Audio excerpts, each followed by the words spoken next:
Hello, and welcome to Sleepy Engineering. In this video, we will explore the complete history and function of one of the most essential mechanical components in engineering, the screw. This narration is intentionally slow, detailed, and relaxing. It is designed to help you relax, focus, or fall asleep. There will be no sudden sounds, no music, and no emotional tone.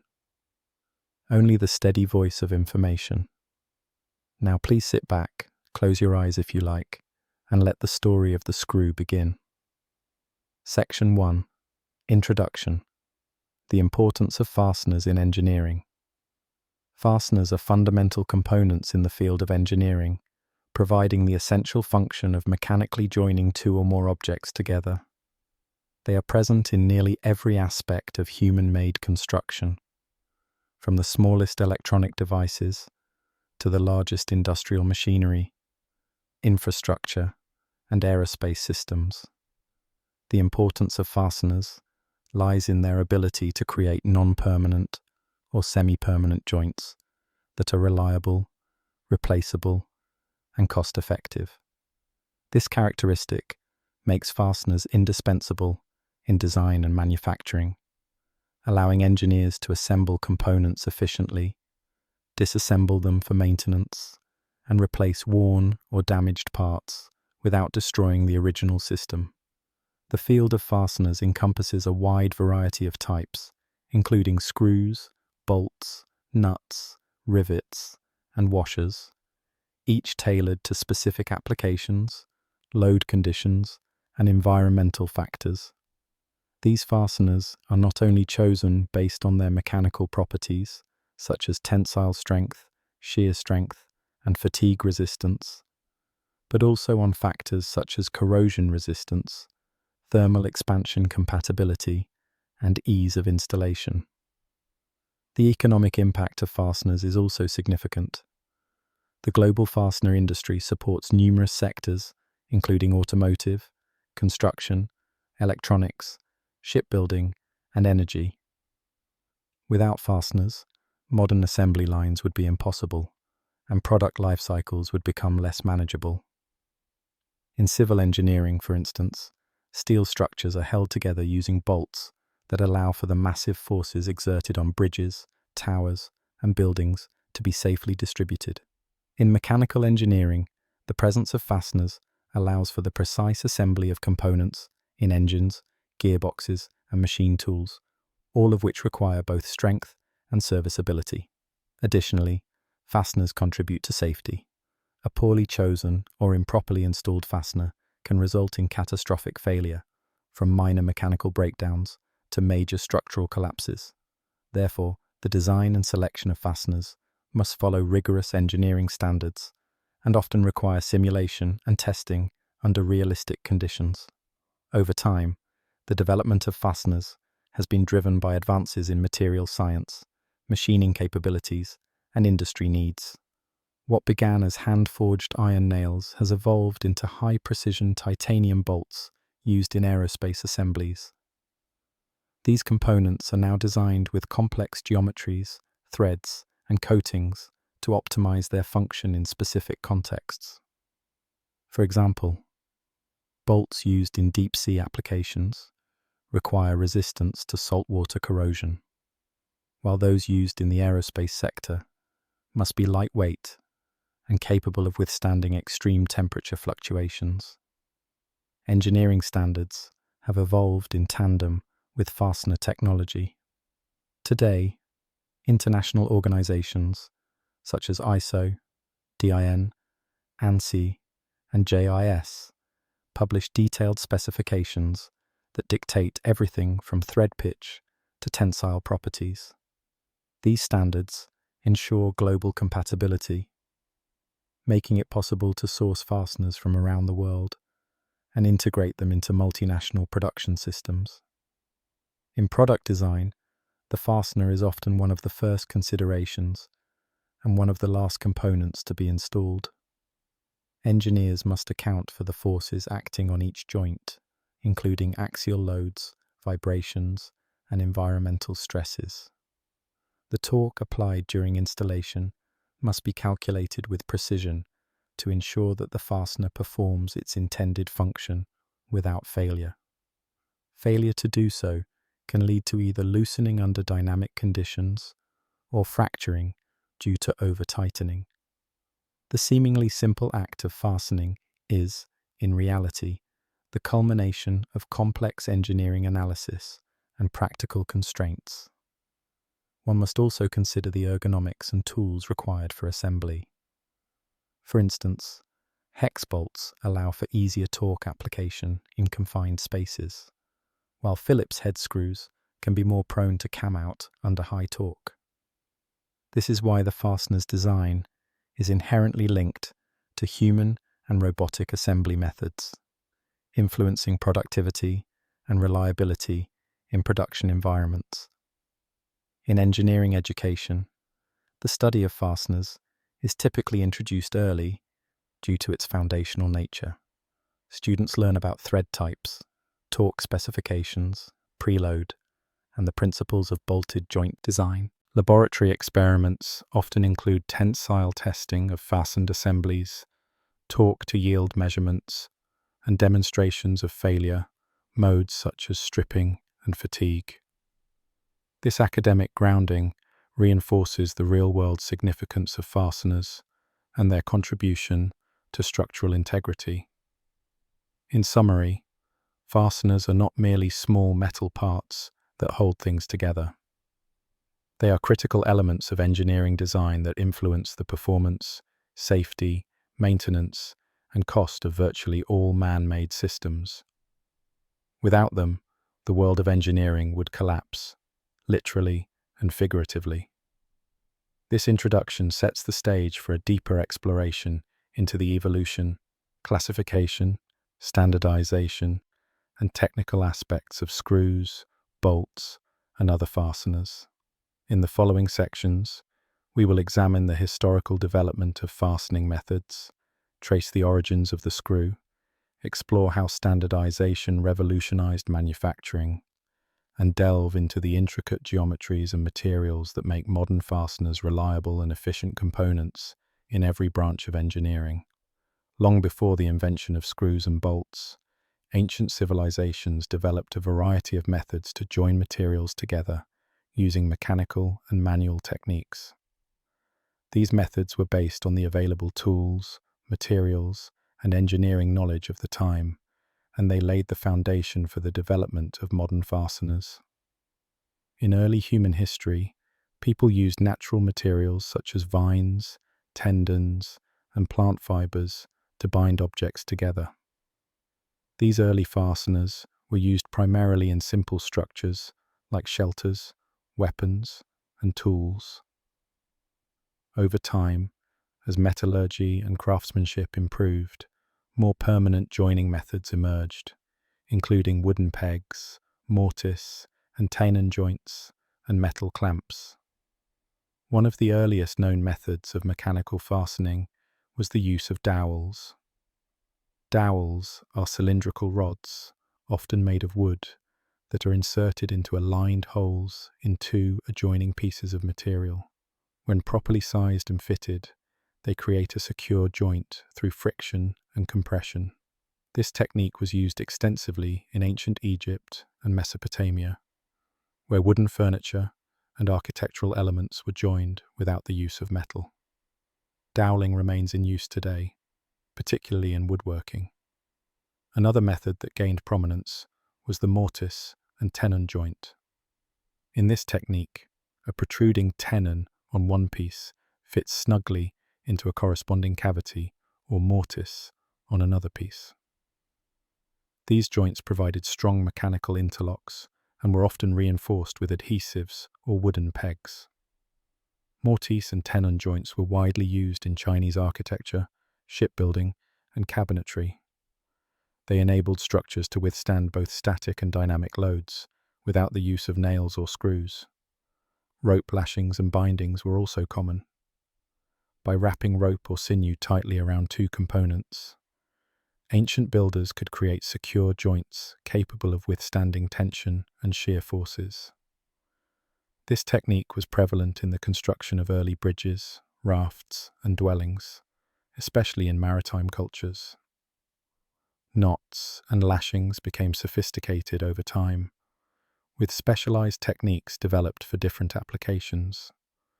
In stone construction, early civilizations relied on dry stacking techniques.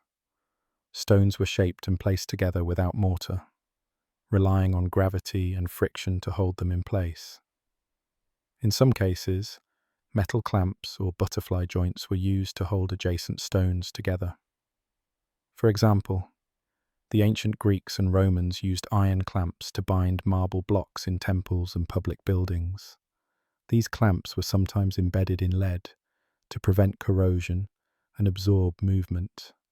In metalworking, early fastening methods included riveting and pinning. Rivets were created by inserting a metal pin through aligned holes and then hammering the ends to create a permanent joint. This method was used extensively in armor, ship hulls, and metal tools.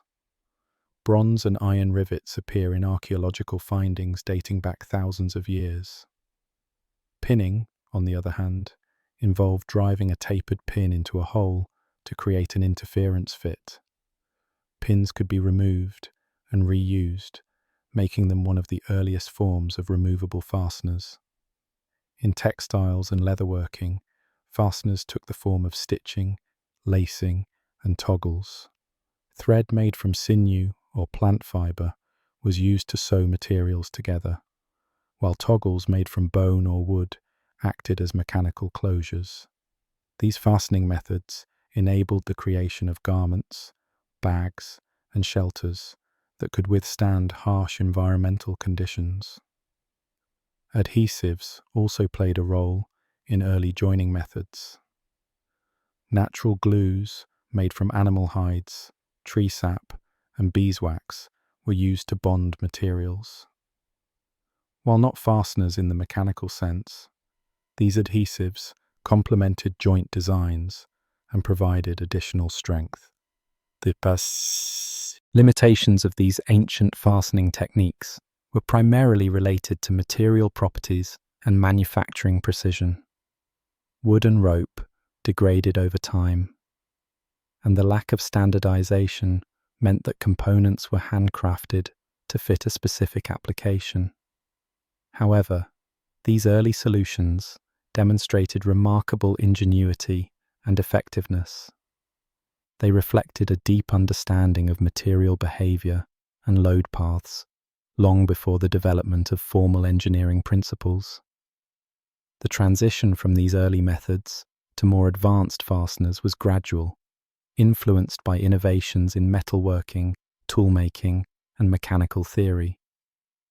Yet many of the principles underlying modern fasteners, friction, compression, tension, and alignment, can be traced directly back to these ancient practices. As we move forward into the age of threaded fasteners, it is important to recognize the ingenuity of these early methods. They represent the foundation upon which all future fastening technologies were built. The history of the screw as a threaded fastener begins with early concepts that emerged in the ancient world, particularly in Greece during the classical period. The screw was not initially used for fastening purposes, but was instead conceived as a mechanical device for lifting water. The most well-known of these early screw devices is the Archimedean screw, attributed to the Greek mathematician and engineer Archimedes around the 3rd century BCE. The Archimedean screw consisted of a helical surface wrapped around a central shaft, enclosed within a cylindrical casing. When rotated, the device could lift water from a lower level to a higher one, making it especially useful in irrigation and drainage. Although this device employed a helical form, it did not have threads in the modern sense and was not used to fasten objects. Nevertheless, it introduced the fundamental mechanical principle of the screw, a helical incline that converts rotational motion into linear force. This principle would later become the foundation for threaded fasteners. The concept of threading began to appear in primitive tools and presses. In the first few centuries CE, evidence emerges of wooden screws being used in wine and olive presses throughout the Roman Empire. These wooden screws, typically carved by hand, applied pressure in a controlled manner to extract juice or oil. The threads were not standardized, nor were they machined with high precision, but they demonstrated the practical application of screw motion in tools. These early screws were large, coarse, and primarily functional rather than structural. There is limited archaeological evidence of metal screws being used in the ancient world for fastening, but a few notable examples do exist. One such artifact is the so-called antiquity mechanism, an ancient Greek mechanical device discovered in a shipwreck off the coast of Antikythera in 1901. This device, dating to the 1st or 2nd century BCE, is considered an early analog computer and contains several precisely made gears. While it is unclear whether any threaded fasteners were present in the mechanism, its existence suggests a high level of mechanical sophistication. Metalworking during the classical and Hellenistic periods was not advanced enough to produce fine threads with consistency, limiting the widespread use of screws for fastening.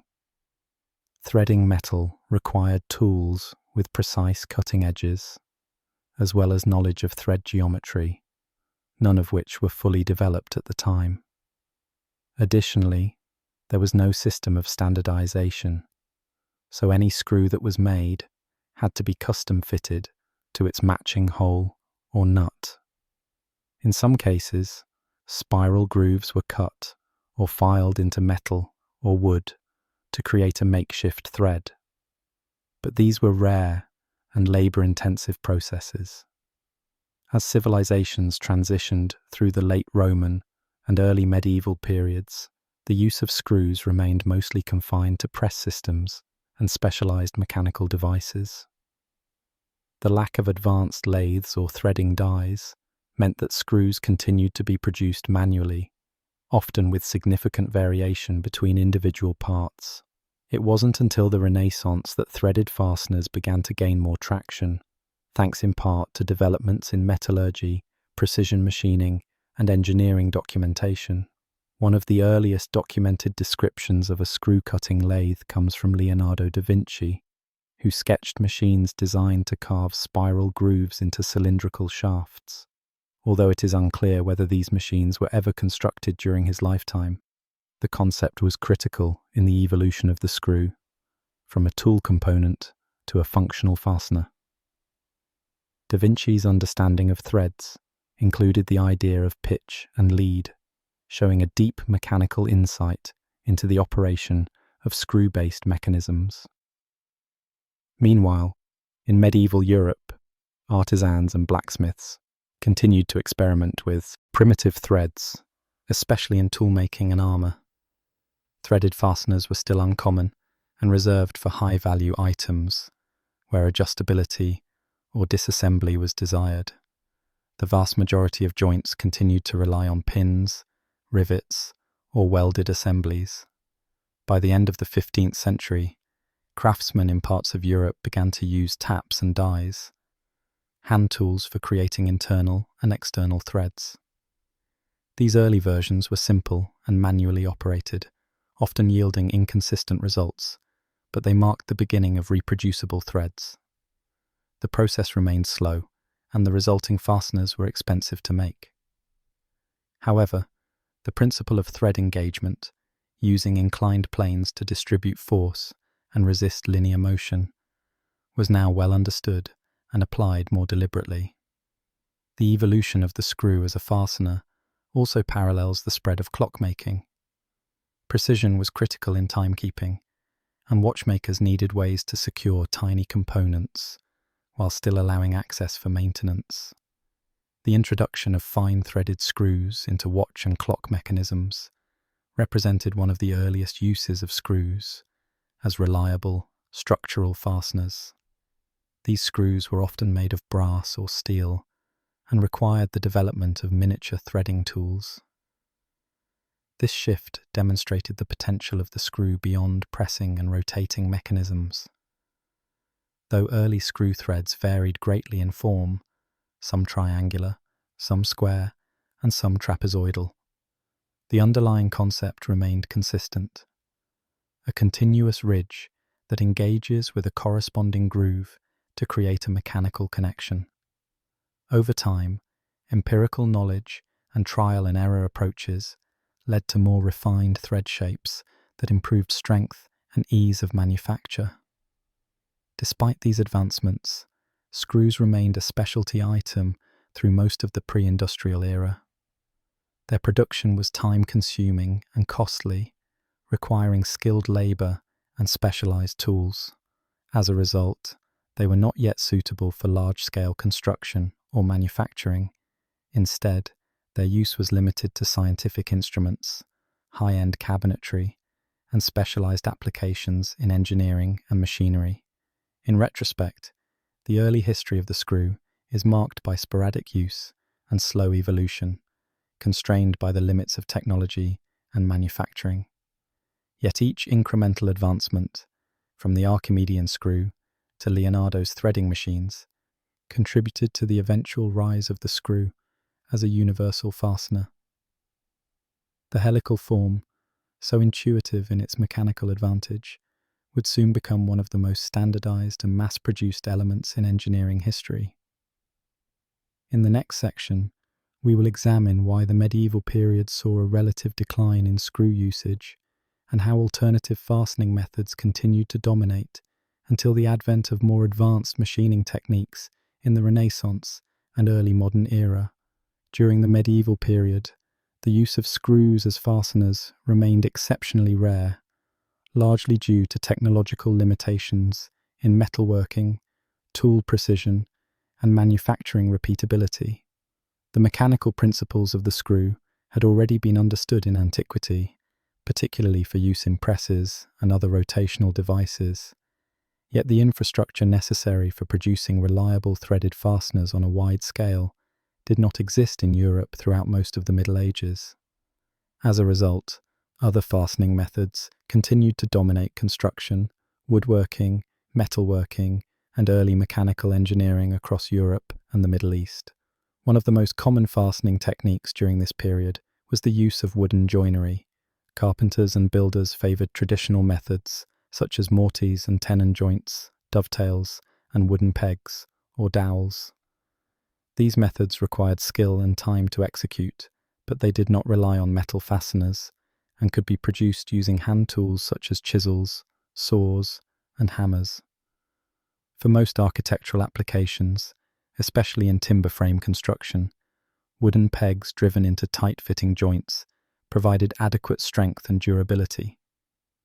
This system remained dominant in everything from furniture to shipbuilding. In stone architecture, such as castles, cathedrals, and bridges, fastening was achieved primarily through gravity, friction, and interlocking geometries. Massive stone blocks were cut with extreme precision and stacked to rely on their own weight and the tightness of fit. In some cases, metal clamps or dowels were inserted into pre-drilled holes to align or secure blocks, but these were usually simple iron elements without threads. They were often secured with molten lead, which would cool and harden to create a tight fit while also resisting corrosion. Riveting became an increasingly common method of fastening in metal structures and tools. A rivet consisted of a metal pin with a head on one end, inserted into a hole through two overlapping metal plates. The exposed end was then hammered into a mushroom shape, securing the joint permanently. Rivets could not be loosened or removed without destruction, but they provided high strength and durability. Riveting was used extensively in medieval armor, cooking utensils, metal reinforcements for doors and gates, and in the construction of early bridges and water mills. Welding, in the traditional sense, was not practiced in the medieval period due to the absence of electric arc or gas welding techniques. But forge welding, a process where two pieces of heated metal are hammered together, was known and employed. This method was commonly used by blacksmiths to create continuous metal items such as sword blades, horseshoes, and tool parts. Forge welded joints were permanent and strong, but they required substantial skill and were not suitable for disassembly. Another common mechanical fastening method was the use of bindings or bands. Iron straps were wrapped around wooden or stone structures and then tightened using wedges or nails. This technique was seen in wheel construction, barrel making, cooperage, and the reinforcement of siege engines and carts. The use of nails also persisted during this time. Hand-forged iron nails were manufactured by blacksmiths, typically using square or rectangular cross-sections. These nails were driven into wood and bent over or clenched at the backside to secure them. However, nails were expensive and time-consuming to produce, which limited their use to critical areas. Mass production of nails did not emerge until much later, with the invention of nail-cutting machines. In the context of early mechanical devices, such as water wheels, gears, and clockwork mechanisms, fasteners remained a challenge. Components were often held together by wooden pins, leather straps, or tight-fitting joints. In some cases, primitive threaded components were used for specific functions like clamping or adjustment, but these were custom-made and not interchangeable. Without standardized tools for threading, such components had to be manufactured together as mating pairs, and their threads could not be reproduced easily. The absence of screws and bolts as regular fasteners in the medieval period was not due to a lack of understanding of their advantages. Engineers and craftsmen knew that screws could produce a strong axial force and could be reused, but the ability to manufacture consistent threads, especially in metal, remained out of reach. Without lathes capable of producing accurate cylindrical forms and threading tools such as dies and taps, screws remained niche items, produced manually by filing or carving. This situation began to change only in the late Middle Ages and Renaissance, as developments in metalworking and machining gradually improved. The screw-cutting lathe, which made it possible to produce consistent threads, was still centuries away. Even Leonardo da Vinci's designs for threading mechanisms in the late 15th century were ahead of their time and not yet practical for mass production. The limited presence of screws in medieval manuscripts and inventories further reflects their scarcity. In technical treatises from this period, descriptions of fastening focus on binding, pegging, riveting, and clamping methods rather than threading or bolting. The screw remained associated more with pressing operations, such as in wine or book presses, than as a general-purpose fastener. In many ways, the Middle Ages preserved traditional fastening practices from antiquity, while slowly preparing the ground for the mechanical innovations of the Renaissance. The emergence of guilds and specialized trades also contributed to this slow evolution. Blacksmiths, coopers, carpenters, and masons all had their own preferred fastening systems, optimized for the tools and materials available to them. Their deep knowledge of friction, fit, and mechanical load distribution enabled them to create long-lasting and reliable structures without threaded fasteners. It is important to recognize that the absence of screws was not a sign of technological regression, but rather an adaptation to existing constraints. The level of craftsmanship and empirical engineering during this period was high, and the solutions developed were remarkably effective for their time. Even large and complex structures, such as Gothic cathedrals, timber-framed halls, and wooden sailing ships were built without reliance on screws or bolts, relying instead on careful planning, material selection, and mechanical ingenuity. The medieval gap in screw usage therefore serves as a reminder that fastening technology is deeply tied to available materials and manufacturing methods. Only when these two factors advanced in tandem during the Renaissance and early modern period could screws begin their rise to prominence. The introduction of screw-cutting tools and early forms of standardization in the 17th and 18th centuries would finally bring threaded fasteners into everyday engineering practice.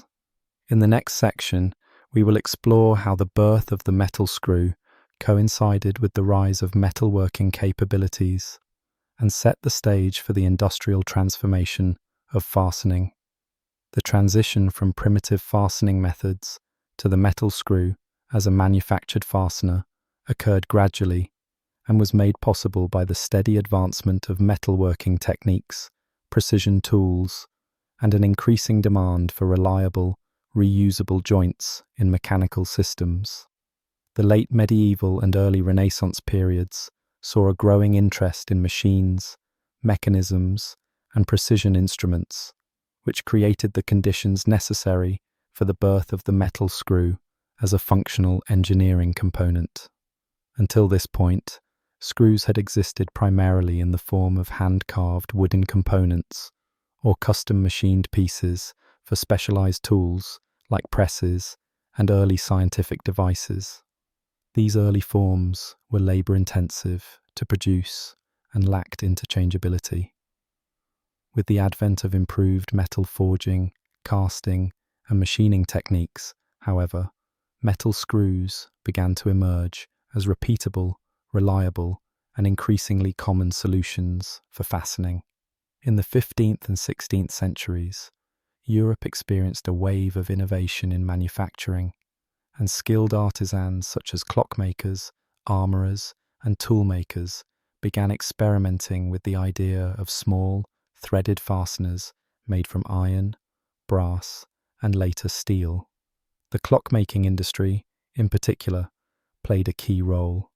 Precision was crucial in timekeeping devices, and tiny screws allowed clockmakers to secure gears, plates, and springs in a compact, serviceable manner. These screws were typically made by hand, often using rudimentary lathes, and cut with files or threading tools. Although this was a laborious process, it allowed for intricate mechanical assemblies that could be disassembled and adjusted, something that permanent fastening methods could not achieve. The spread of these techniques marked the beginning of the metal screw as a practical fastener. As metal lathes improved in quality and design, the ability to turn cylindrical components with a degree of consistency became more widespread.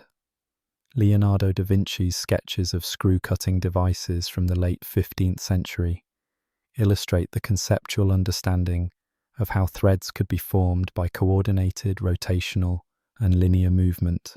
While these devices were likely not realized during his lifetime, they signaled a growing awareness of the need for mechanized thread production. During the 16th and 17th centuries, the production of screws remained slow, manual, and artisan-driven. Screws were often custom-made for a specific application, meaning that one screw would fit only its corresponding hole or nut. There was no standardization of thread form, pitch, or diameter, and even within a single workshop, variations were common. This made replacement or interchangeability difficult, but the benefits of a reusable threaded joint began to outweigh these limitations in certain industries. Blacksmiths and machinists began to use iron screws for adjustable components in tools and jigs, while scientific instrument makers turned to brass screws for fine adjustment mechanisms. These early uses of screws were not widespread, but they were crucial in demonstrating the potential of the threaded fastener as a versatile and durable solution. By the early 18th century, innovations in toolmaking began to accelerate the development of screw production. The invention and refinement of taps and dies allowed craftsmen to cut both internal and external threads with greater control and consistency. A tap is a tool for cutting internal threads into a pre-drilled hole, while a die is used to cut external threads onto a rod or shaft. These tools, when used together, enabled the creation of threaded assemblies that could be repeatedly joined and separated without significant wear. This marked an important turning point in the evolution of the screw, moving from one-off components to functional systems that could be reused and even mass-produced, albeit on a small scale. As industrialization gained momentum in the late 18th century, new demands for assembly, repair, and mechanical function pushed the development of metal screws even further. Factories required fasteners that could be installed quickly, removed easily, and resist vibration or loosening under load. These needs were particularly acute in the textile, steam engine, and machine tool industries, where modular design and maintenance access were critical. Metal screws provided a solution that nails, rivets, or welds could not offer. The first screw-making machines began to appear in the 1760s and 1770s. One notable figure in this development was Jessie Ramsden, a British scientific instrument maker who developed high-precision lathes and dividing engines.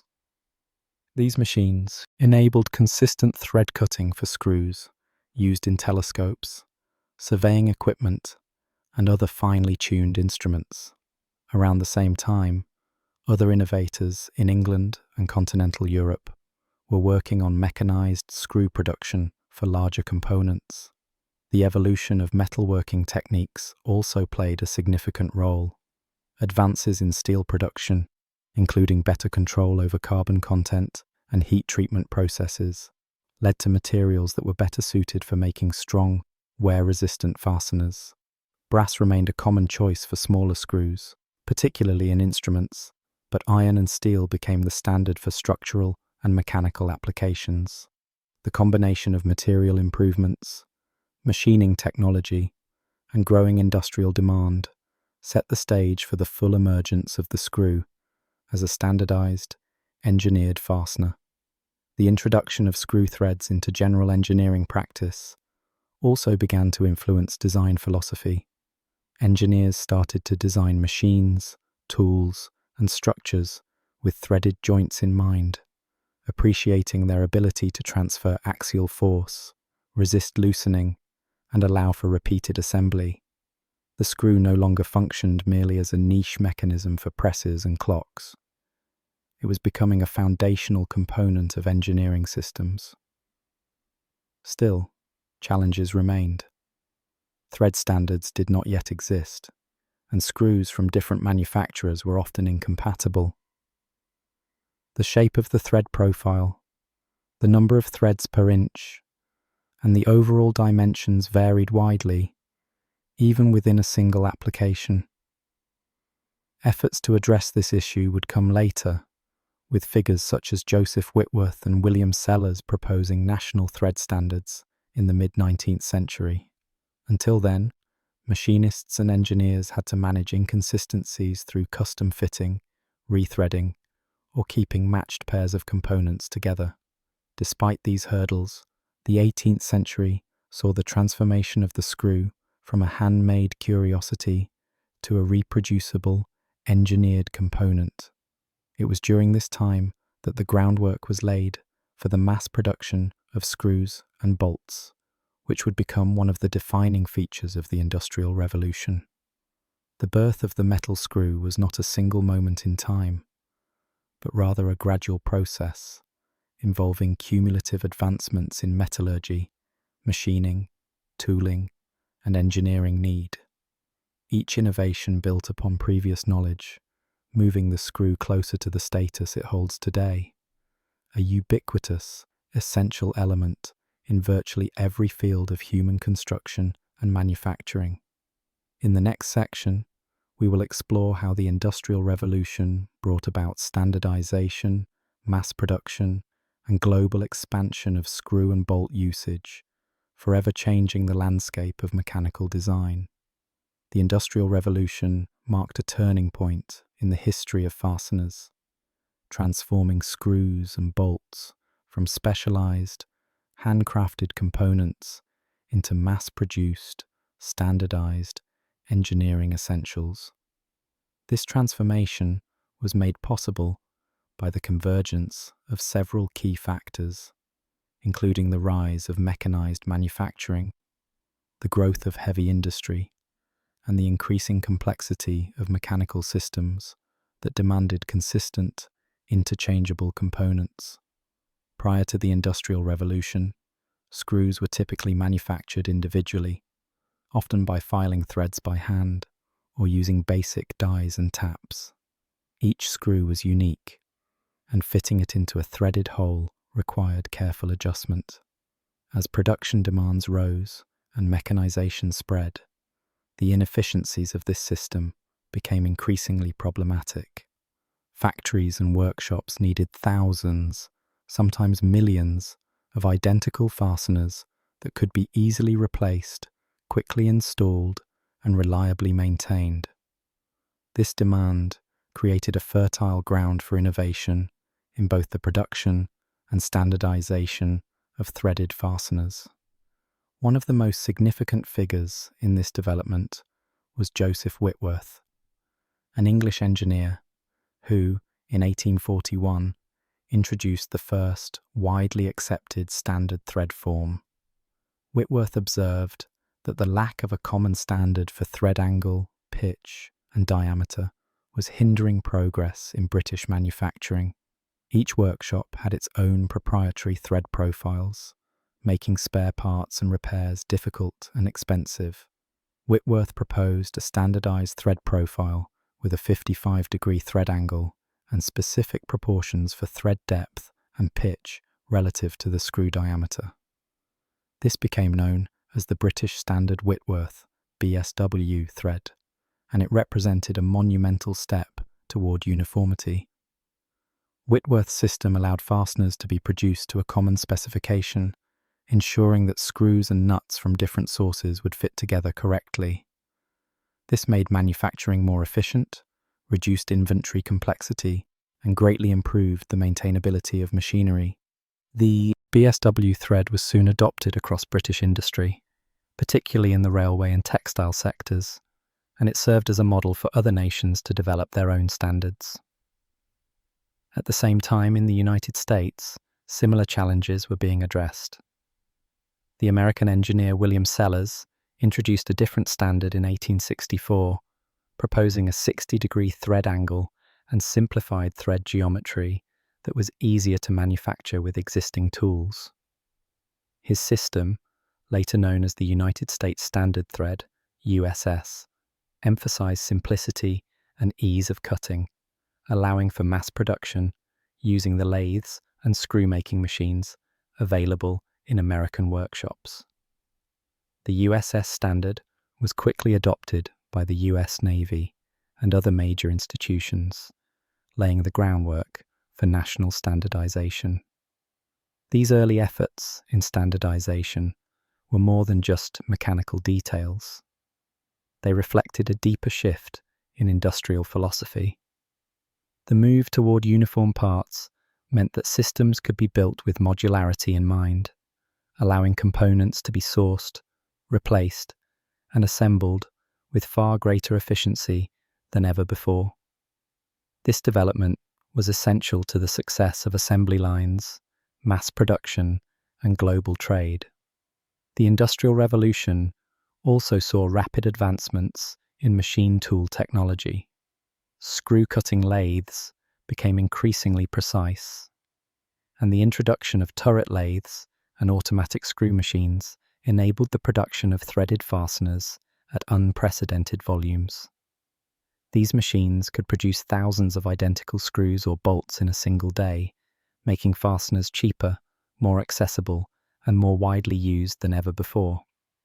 Materials also evolved during this period. Steel production techniques such as the Bessemer process made high-quality steel more affordable and available, enabling the production of stronger and more consistent fasteners. Iron was still used for certain applications, but steel became the material of choice for structural and load-bearing bolts. This material shift allowed for smaller, lighter fasteners with greater strength-to-weight ratios, which in turn influenced the design of machinery, vehicles, and buildings. Threaded fasteners found widespread use in railroads, shipbuilding, bridge construction, agricultural machinery, and industrial equipment. Steam engines, in particular, relied heavily on bolts and studs to secure high-pressure components. As systems became more complex and more powerful, the importance of reliable fasteners became even greater. A single failed bolt in a steam boiler or railroad coupling could cause catastrophic failure. So engineers paid close attention to torque specifications, material strength, and joint integrity. This focus on performance also led to innovations in fastener design. Engineers began to understand the principles of preload, the axial force applied to a fastener during installation, and how it affected the strength and behavior of bolted joints. Torque wrenches were developed to ensure consistent tightening, and washers were introduced to distribute load and prevent damage to surfaces. Locking mechanisms such as split washers, lock nuts, and thread locking compounds emerged to address the problem of loosening under vibration. As fasteners became more ubiquitous, the need for international compatibility grew. Countries developed their own thread standards, often based on national industry needs and tooling capabilities.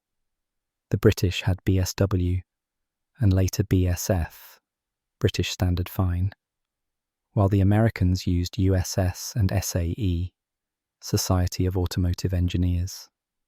In continental Europe, metric thread systems began to emerge, particularly in France and Germany. The lack of a unified global standard sometimes caused compatibility issues, especially in international projects.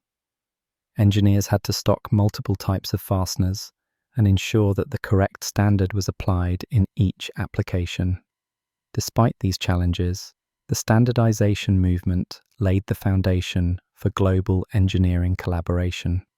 The lessons of the Industrial Revolution in fastener production also extended to quality control and inspection.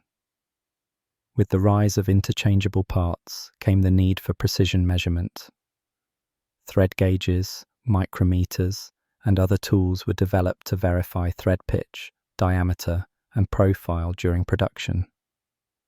This helped ensure that fasteners met specification and performed as expected in the field. Another major consequence of standardization was the rise of the fastener as a commodity.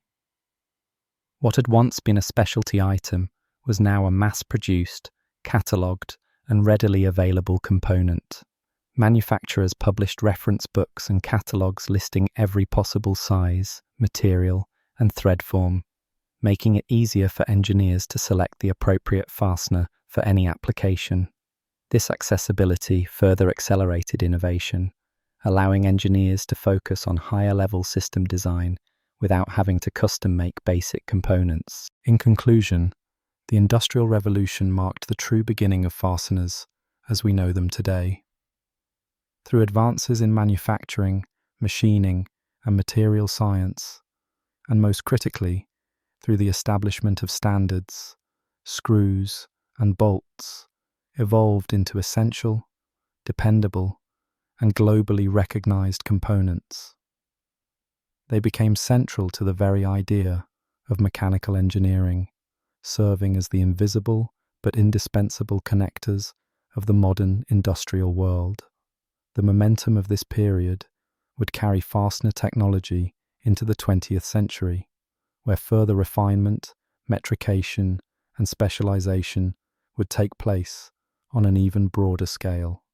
The next section will delve deeper into the origins and significance of Whitworth's thread system and how it laid the foundation for future international standards. In 1841, Sir Joseph Whitworth, an English mechanical engineer and inventor, introduced the first formal standard for screw threads, a breakthrough that would forever change the landscape of engineering, manufacturing, and industrial design. At a time when screws and bolts were already in widespread use across Europe and North America, the lack of a common thread specification created immense inefficiencies in production, repair, and interoperability. Prior to Whitworth's work, every workshop, factory, and machinist often used their own unique thread forms, angles, and pitches. Screws made in one location would not necessarily fit nuts made elsewhere, and replacement parts had to be custom fitted or remachined. The result was a chaotic and fragmented landscape where fasteners were non-interchangeable and standardization was non-existent. Whitworth recognized that this was a major barrier to the growth and efficiency of British industry. Drawing on his background in precision mechanics and his experience in manufacturing machine tools, Whitworth set out to solve the problem of thread incompatibility. His solution was to define a consistent, repeatable thread profile with clearly specified dimensions, angles, and tolerances.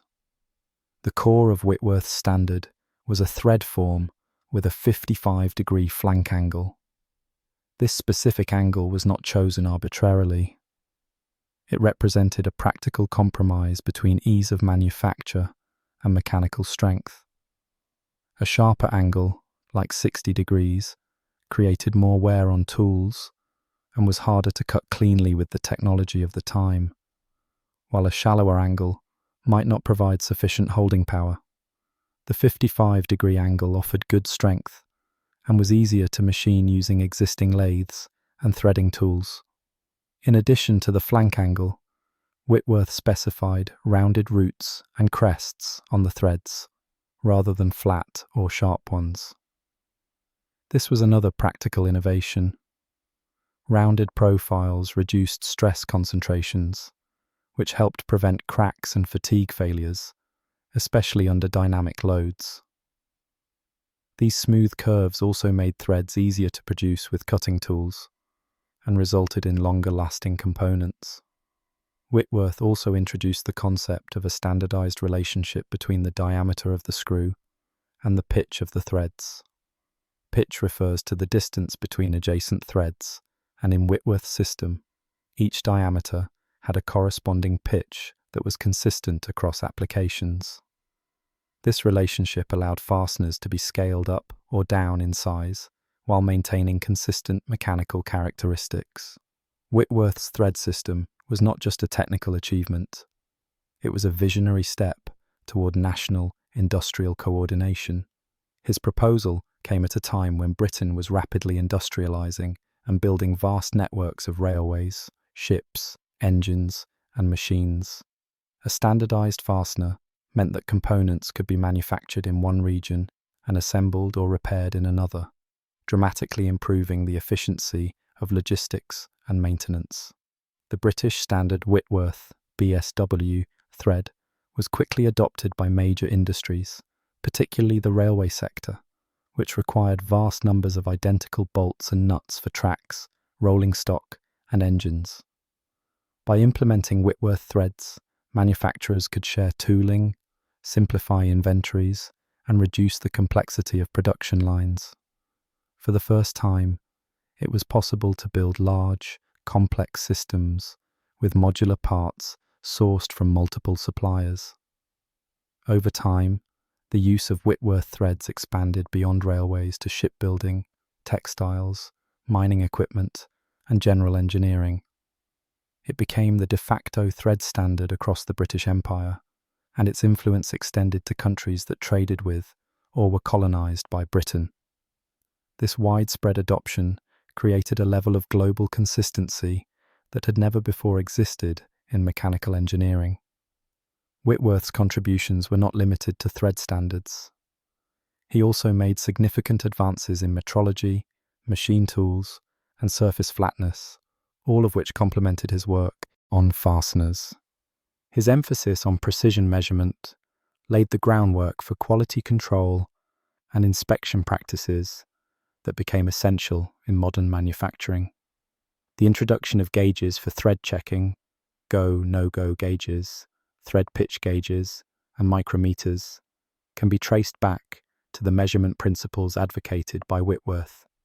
In 1841, when he presented his thread standard, Whitworth also proposed a series of bolt and nut sizes with corresponding pitches and diameters. These sizes became known as the Whitworth series and formed the basis of the British Standard Thread Catalogue.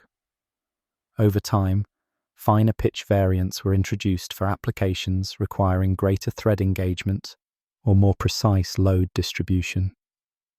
These included the British Standard Fine, BSF, and British Standard Cycle, BSC, threads, each optimized for specific use cases.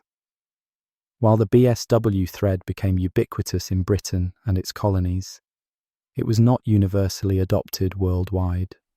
In the United States, William Sellers would go on to propose a competing thread standard in 1864 with a 60-degree thread angle and flat roots and crests, which became known as the United States Standard, USS, thread.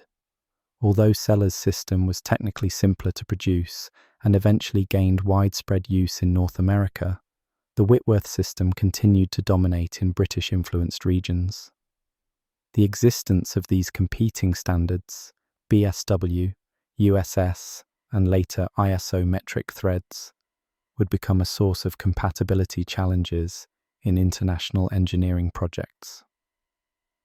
It was not uncommon for engineers to encounter systems where screws and bolts appeared similar, but would not properly engage due to minor differences in angle, pitch, or diameter. These issues would later drive the creation of unified thread systems and metric standardization efforts in the 20th century. Despite these complications, Whitworth's legacy remains enormous. He was the first to recognize the need for thread uniformity on a national scale and to propose a system that could be reliably produced, checked, and scaled. His work allowed fasteners to move from the realm of artisanal craftsmanship to industrial mass production. It also enabled a new kind of engineering thinking, one in which parts could be designed independently but assembled collaboratively, based on shared specifications. The Whitworth thread system was more than a geometric profile. It was a foundation for modern manufacturing systems based on standard parts, interchangeable components, and scalable production methods. His contribution was recognized during his lifetime, and he was knighted for his services to mechanical engineering. The precision and thoughtfulness of his designs have endured, and Whitworth threads are still used today in legacy systems, vintage machinery, and specialized applications. In conclusion, Joseph Whitworth's creation of the first formal thread standard in 1841 was a landmark moment in the evolution of fasteners. By introducing a uniform thread form with well-defined dimensions and principles, he solved a major problem in 19th century engineering and set the stage for the global standardization that would follow. The British Standard Whitworth thread exemplified the power of precision and repeatability in engineering, and it stands as a testament to the importance of standardization in achieving industrial scalability and reliability. In the next section, we will examine how the divergence between metric and imperial thread systems created a global divide in fastener technology, and how engineers today manage compatibility across these systems. The development and widespread adoption of screw threads brought about new efficiencies in manufacturing, but it also introduced a significant challenge: the existence of competing systems. Chief among these were the imperial thread systems, such as the British Standard Whitworth, BSW, and the Unified Thread Standard, UTS, in the United States, and the metric thread system, developed primarily in continental Europe. The differences between these systems are not just in units of measurement, but also in the geometry, designation, and application of threads. This divergence has created a global divide in fastener technology that continues to affect engineering, maintenance, logistics, and international manufacturing to this day. The imperial system of threads, which uses inches as the base unit, originated with efforts like Whitworth's British Standard and later expanded with the American UTS, which defined threads such as UNC, Unified National Course, and UNF, Unified National Fine. These threads typically use a 60-degree flank angle, a departure from the 55-degree angle of the original Whitworth design. They are defined by threads per inch, TPI, which describes the number of threads along a 1-inch length of screw. The imperial system was widely adopted across English-speaking countries, especially the United Kingdom, the United States, Canada, and Australia. On the other hand, the metric system, based on millimeters, emerged in France in the 19th century as part of the broader adoption of the Système International d'Unité, SI. Metric threads are also cut with a 60-degree angle, but they are specified by pitch, which is the distance between adjacent threads rather than the number of threads per inch. For example, an M10x 1.5 screw is a 10 mm diameter screw with a 1.5 mm thread pitch. The metric system of threading gained traction throughout continental Europe and was eventually adopted by the International Organization for Standardization, ISO, which published the ISO metric thread standard, now recognized globally. The divide between these systems became more pronounced during the 20th century as industries grew and became more interconnected. American and British companies manufactured machines, vehicles, and tools that used imperial threads, while European manufacturers increasingly favored metric threads. This incompatibility presented major problems for engineers, technicians, and supply chains.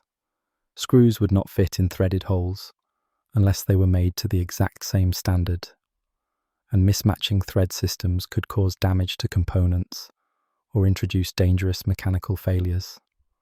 This was especially problematic in industries like aerospace, automotive, and heavy equipment, where international collaboration was common.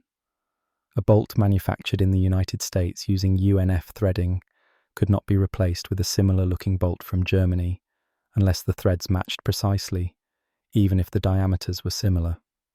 Recognizing these issues, efforts were made to harmonize standards, particularly during and after World War II, when the need for equipment compatibility between Allied forces highlighted the urgency of unified thread systems. The United States, the United Kingdom, and Canada collaborated to create the Unified Thread Standard, which standardized the thread form across these nations. While this helped improve interchangeability within the imperial system, it did not bridge the gap with the growing metric system. In the post-war period, particularly from the 1960s onward, the metric system gained ground globally due to its simplicity, logical structure, and alignment with the broader SI unit framework. Many countries began transitioning national standards to metric threads. Even in the UK, which had historically used Whitworth and BSF threads, industries slowly converted to metric standards. Japan and other industrialized nations followed suit, standardizing on ISO metric threads for domestic and international products. Despite this global trend, the United States maintained imperial thread usage in many sectors, while the US military and aerospace industries have adopted metric specifications for certain systems. American automotive, construction, and consumer goods industries continue to use a large volume of imperial fasteners. This persistence of both systems has led to a situation where dual standard engineering is often required, particularly in companies that design, build, or maintain products for international markets. To accommodate both systems, manufacturers and engineers often must stock both metric and imperial fasteners, use conversion tools to ensure proper fitment, and create drawings with dual dimensioning, specifying both inches and millimeters. This complexity introduces extra cost and increases the risk of error, particularly during assembly, repair, or field service operations. In maintenance and repair, mismatched threads are a common source of failure. Installing an M8 bolt into a 5/16-inch UNC threaded hole, for example, may seem visually acceptable, but can lead to cross-threading, reduced joint strength, or complete failure under load. These mistakes often occur when technicians assume fastener compatibility based on diameter alone, overlooking critical differences in pitch and thread angle. Another challenge in working across both systems is tooling. Metric and imperial fasteners require different wrenches, taps, dies, thread gauges, and torque specifications. For instance, a 10mm hex bolt will not fit a 3/8-inch socket correctly, and using the wrong tool can strip the fastener or damage the component. Technicians must be trained to recognize and work with both systems, especially in global service environments. In engineering education, students are now taught to understand both metric and imperial threads, including how to read thread callouts, use measurement instruments like pitch gauges, and convert between TPI and metric pitch. Most CAD software includes built-in libraries for both systems, enabling designers to specify fasteners accurately regardless of their regional preference. Some modern product designs have begun to favor universal fasteners or adopt entirely metric systems to simplify manufacturing and maintenance. For example, many global automotive manufacturers have transitioned their production lines to metric fasteners, even in facilities located in imperial using countries. This helps reduce tooling variation, streamline inventory, and facilitate parts interchangeability across markets. Additionally, international standards organizations such as ISO, ANSI, DIN, JIS, and BSI have worked together to define compatible thread profiles for cross-border engineering efforts.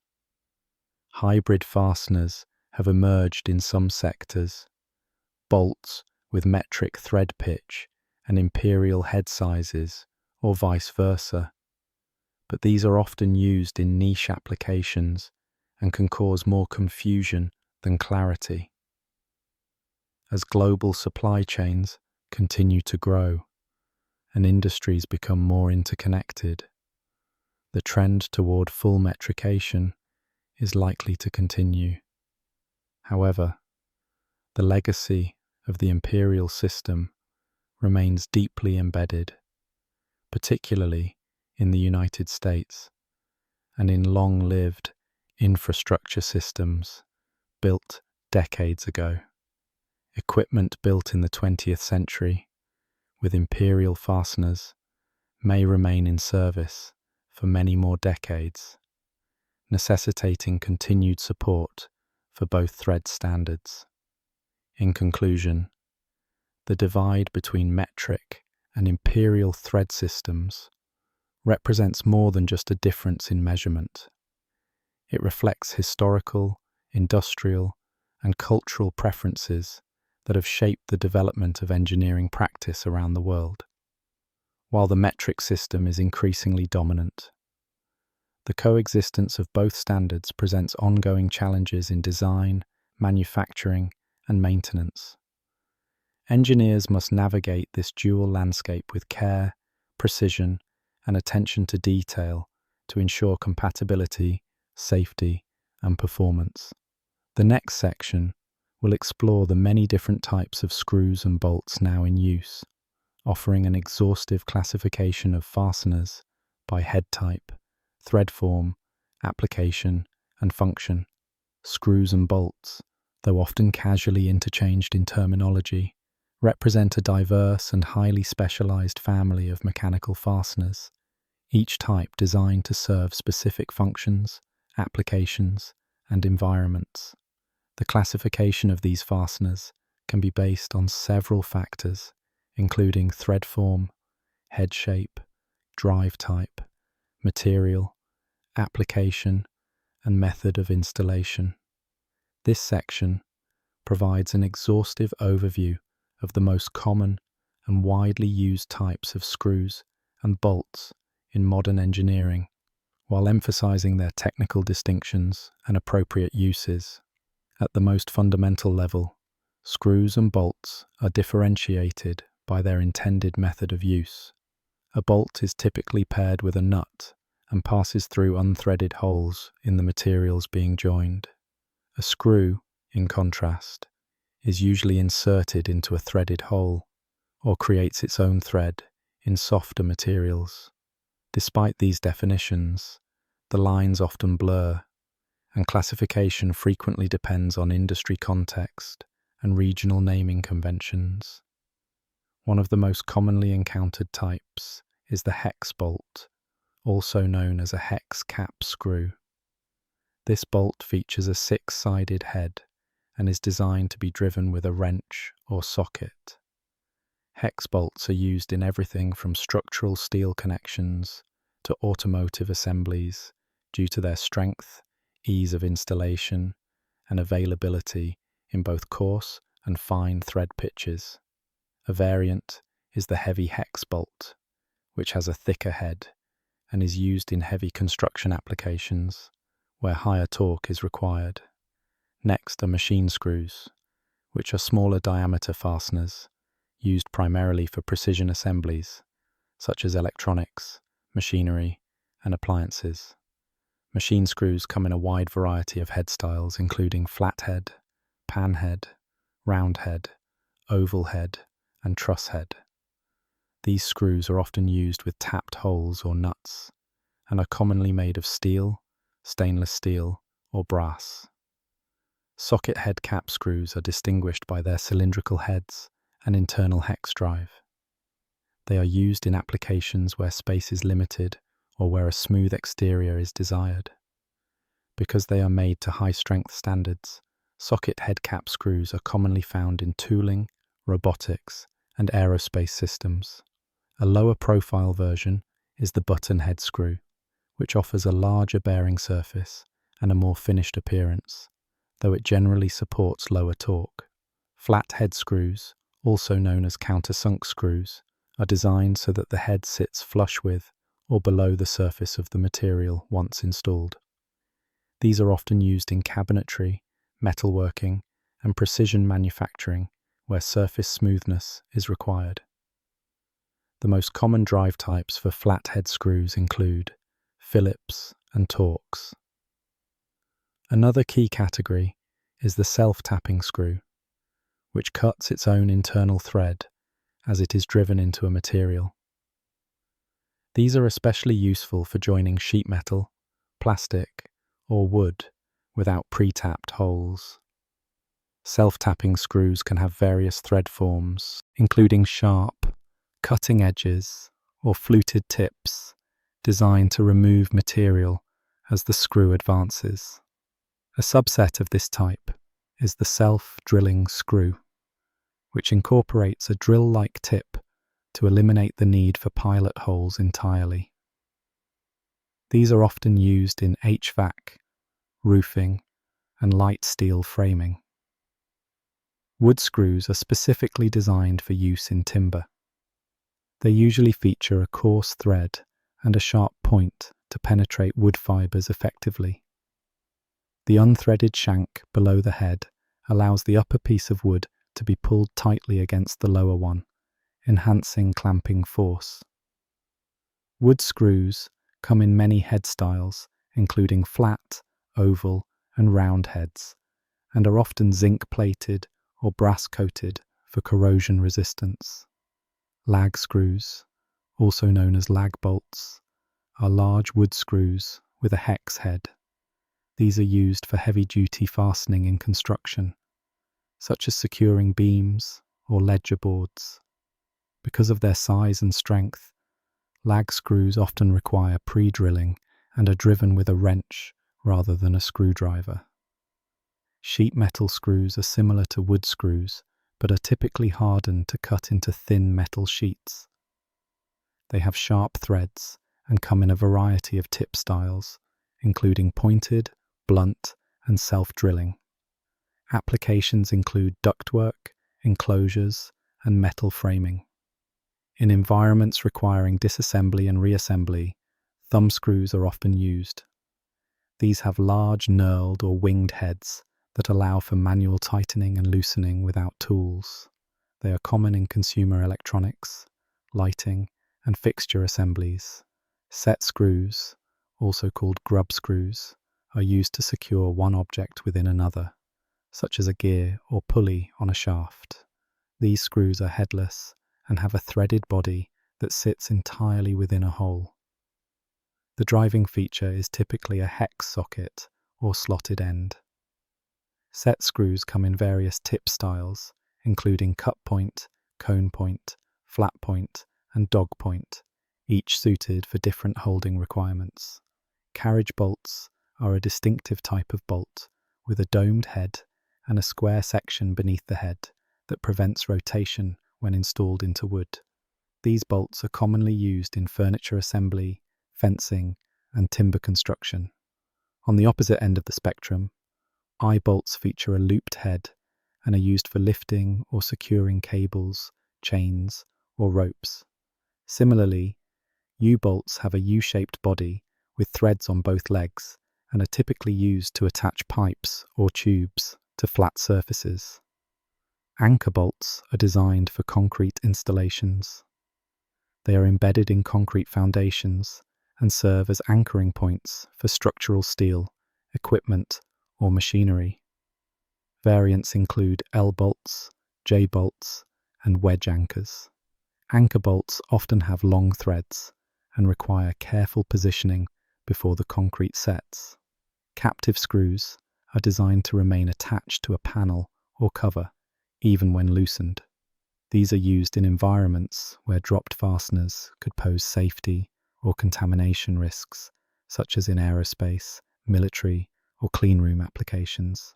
To further complicate classification, each of these fastener types can be made in numerous materials and finishes, including carbon steel, stainless steel, titanium, brass, aluminum, and plastic. Corrosion resistance, tensile strength, electrical conductivity, and weight are all considered in material selection. Coatings and platings, such as zinc, phosphate, nickel, or black oxide, further enhance fastener performance depending on environmental conditions. Lastly, thread types vary significantly. Coarse threads are preferred for quick assembly and materials like wood or soft metals, while fine threads are used in precision applications where better thread engagement and vibration resistance are needed.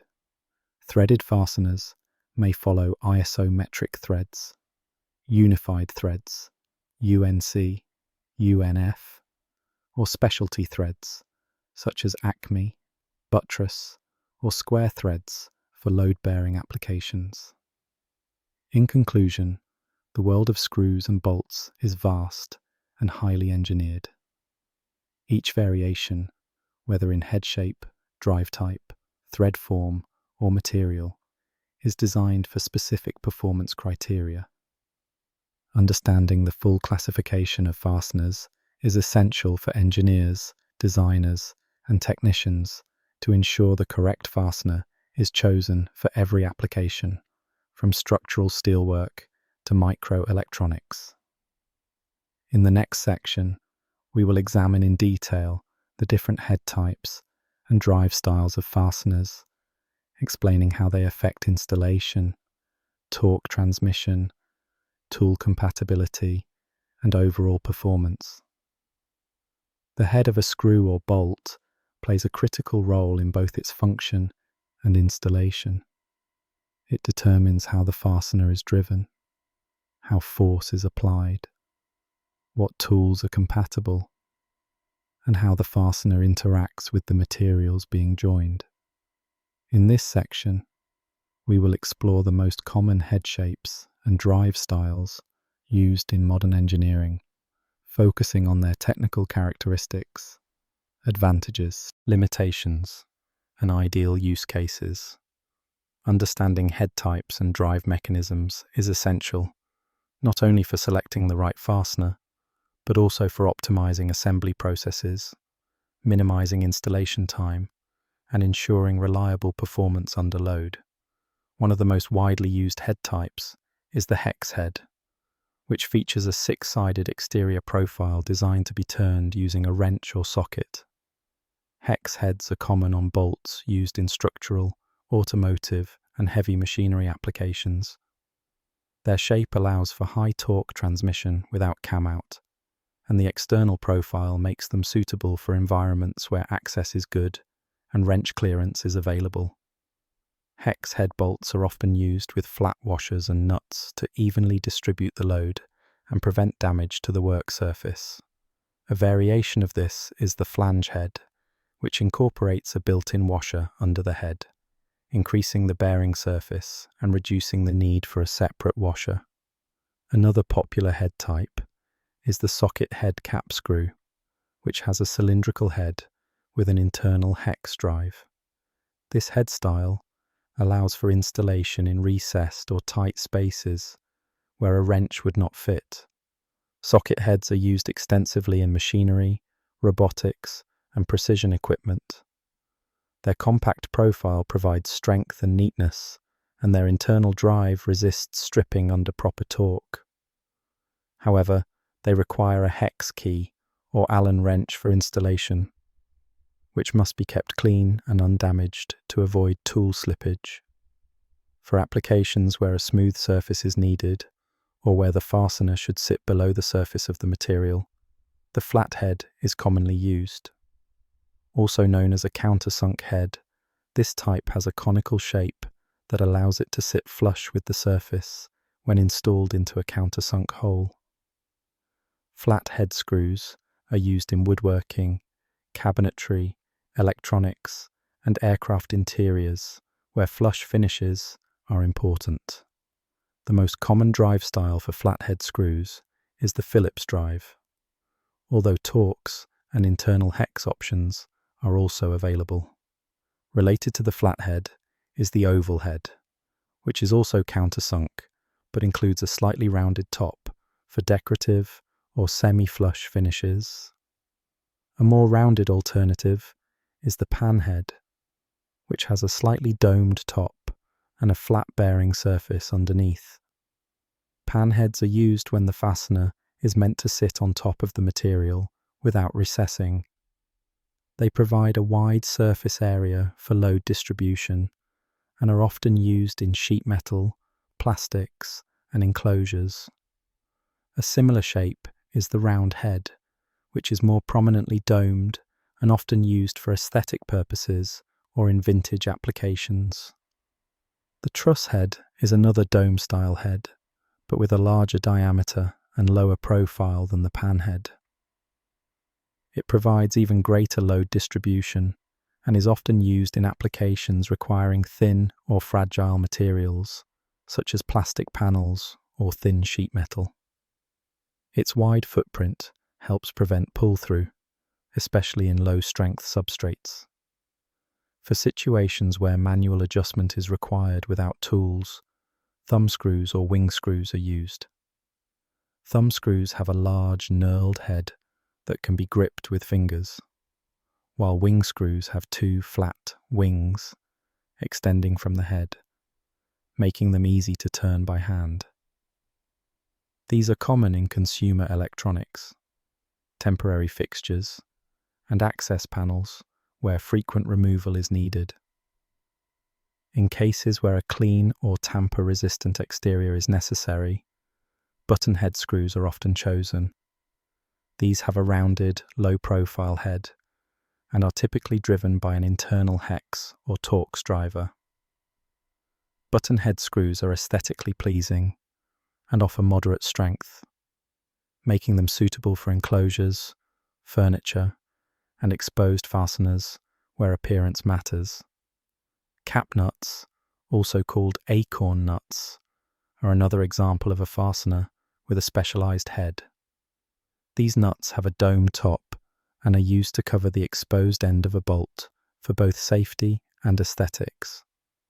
They are frequently used in playground equipment, automotive trim, and public furniture where sharp threads must be concealed.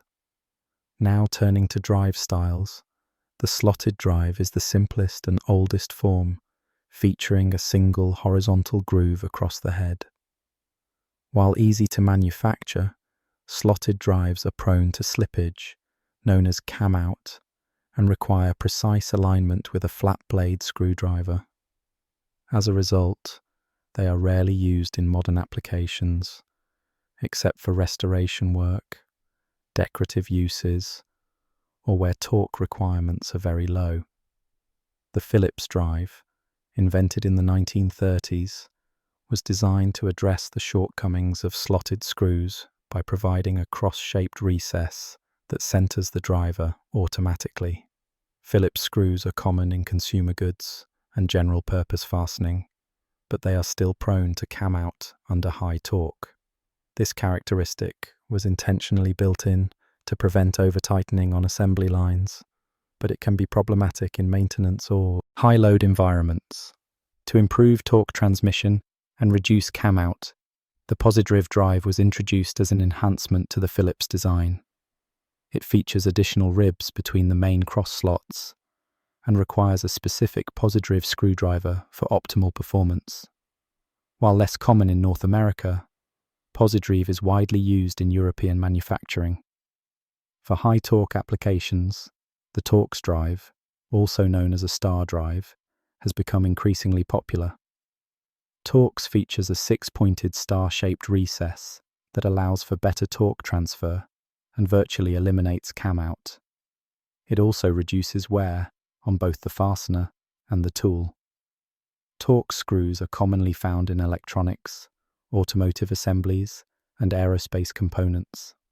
Variants, such as Torx Plus and tamper-resistant Torx, offer even higher performance or security features. The hex socket drive, used with socket head cap screws and set screws, allows for compact designs with internal drive engagement. It is ideal for applications where external clearance is limited. Square drives, often called Robertson drives, are another high-torque option. These feature a square recess in the screw head that provides good tool engagement and easy centering. They are especially common in woodworking and are popular in Canada. Some screws are designed with security drive styles that prevent tampering or unauthorized removal. Examples include one-way slotted drives, which can be installed with a standard screwdriver but cannot be easily removed, and proprietary systems like spanner, tri-wing, or hex pin, which require specialized tools. These are often used in public infrastructure, safety equipment, and electronics, where tamper resistance is critical. In conclusion, the head and drive design of a fastener are not merely aesthetic or secondary details. They are core elements of its function, installation, and durability. Choosing the correct combination of head shape and drive type ensures that the fastener meets the mechanical, ergonomic, and safety requirements of the application. It also ensures proper torque transmission, reduces installation time, and helps prevent tool or fastener damage. In the next section, we will delve into the technical geometry of threads themselves, explaining how pitch, angle, diameter, and other properties influence the performance and strength of threaded fasteners. Thread geometry is the foundation of how a fastener functions, determining everything from how a load is distributed along a threaded connection to how easily a screw can be installed, removed, or resist loosening, while to the casual observer, threads may simply appear as spirals wrapped around a cylinder. In engineering, the detailed geometry of those threads, specifically the shape, angle, pitch, lead, depth, and diameter, are precisely defined, standardized, and critical to the performance of any bolted or screwed joint. In this section, we explore these geometrical properties in detail, explaining their function, importance, and how they affect the performance of a fastener. One of the most fundamental properties of a thread is its pitch, which is defined as the distance from a point on one thread to the corresponding point on the next thread, measured parallel to the axis of the fastener. In the metric system, pitch is expressed in millimeters per thread. For example, an M10 x 1.5 screw has a 10 mm outer diameter and a pitch of 1.5 mm, meaning each thread is spaced 1.5 mm apart. In the imperial system, pitch is typically expressed in threads per inch, TPI. That is, how many threads exist in a 1-inch length of screw. A 1/4 20 UNC screw, for instance, has 20 threads per inch and a nominal diameter of 1/4 inch. Fine thread variants, like 1/4 28 UNF, have more threads per inch and are used when greater thread engagement or finer adjustment is required. The choice of pitch affects several characteristics of a threaded joint. A coarse pitch has fewer threads per unit length, which means deeper threads and faster installation. Coarse threads are more resistant to stripping in softer materials, such as wood, plastic, or aluminum, and are less prone to cross-threading. However, they offer less resistance to vibration-induced loosening unless locking mechanisms are used. A fine pitch provides more threads per unit length and a shallower thread depth. This increases the contact area between mating threads and results in greater resistance to vibration and improved load distribution. Fine threads are also better suited to applications requiring precise axial positioning, such as in adjustment mechanisms or where joint stiffness is critical. Fine threads, however, are more susceptible to damage and require more turns to achieve the same axial displacement as coarse threads. Another critical element of thread geometry is the thread angle, which is the angle between the flanks of the thread measured in an axial cross-section. Most modern threads, such as isometric, UNC, and UNF, use a 60-degree thread angle. Whitworth threads use a 55-degree angle with rounded roots and crests. Square threads and trapezoidal threads, which are used in power transmission rather than fastening, have different flank angles to reduce friction and improve efficiency. The thread angle plays a key role in determining the mechanical behavior of a threaded joint. A larger angle increases frictional resistance, but reduces efficiency in axial load transfer. A smaller angle offers smoother engagement, but is less resistant to loosening under vibration. In threaded fasteners used for joining components, the 60-degree angle provides a good compromise between ease of manufacturing, mechanical strength, and resistance to loosening. Next, we consider lead, which is the distance a nut or threaded component advances axially in one full rotation. For single start threads, the lead is equal to the pitch. However, in multi-start threads, used in applications requiring faster linear movement, multiple threads run concurrently along the same cylinder, and the lead equals the pitch multiplied by the number of starts. For example, a double start thread with a 2 mm pitch will have a 4 mm lead. Multi-start threads are used in jack screws, bottle caps, and some precision actuators, offering quicker motion with fewer turns, but at the expense of mechanical advantage. The major diameter of a thread is the largest diameter, measured from crest to crest on an external thread, or from root to root on an internal thread. This is the nominal size of the fastener, often used in naming, for example, M10 or 1/2 inch.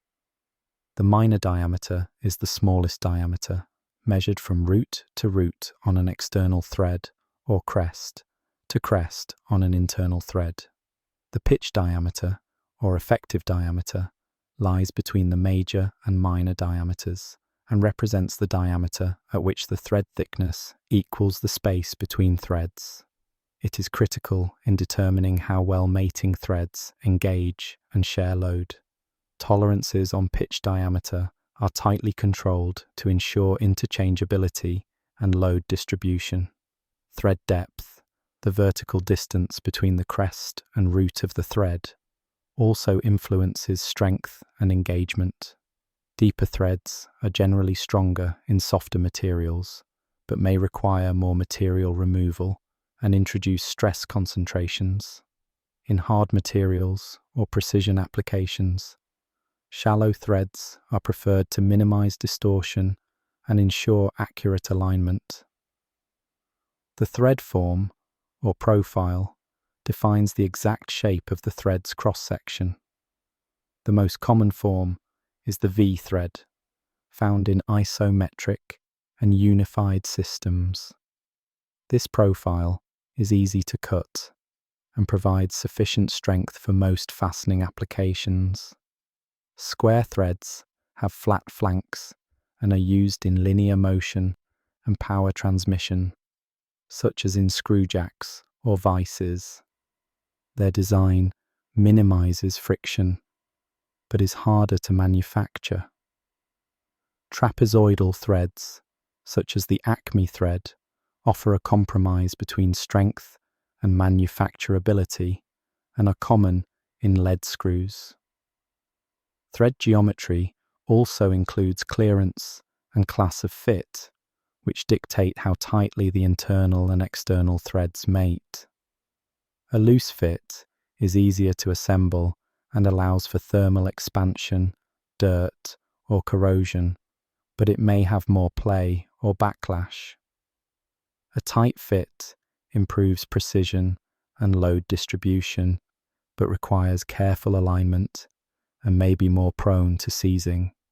Thread fit is usually defined by classes or grades, such as 6G or 6H for ISO threads, or Class 2A and 2B for unified threads. These designations specify allowable tolerances on pitch diameter and other dimensions.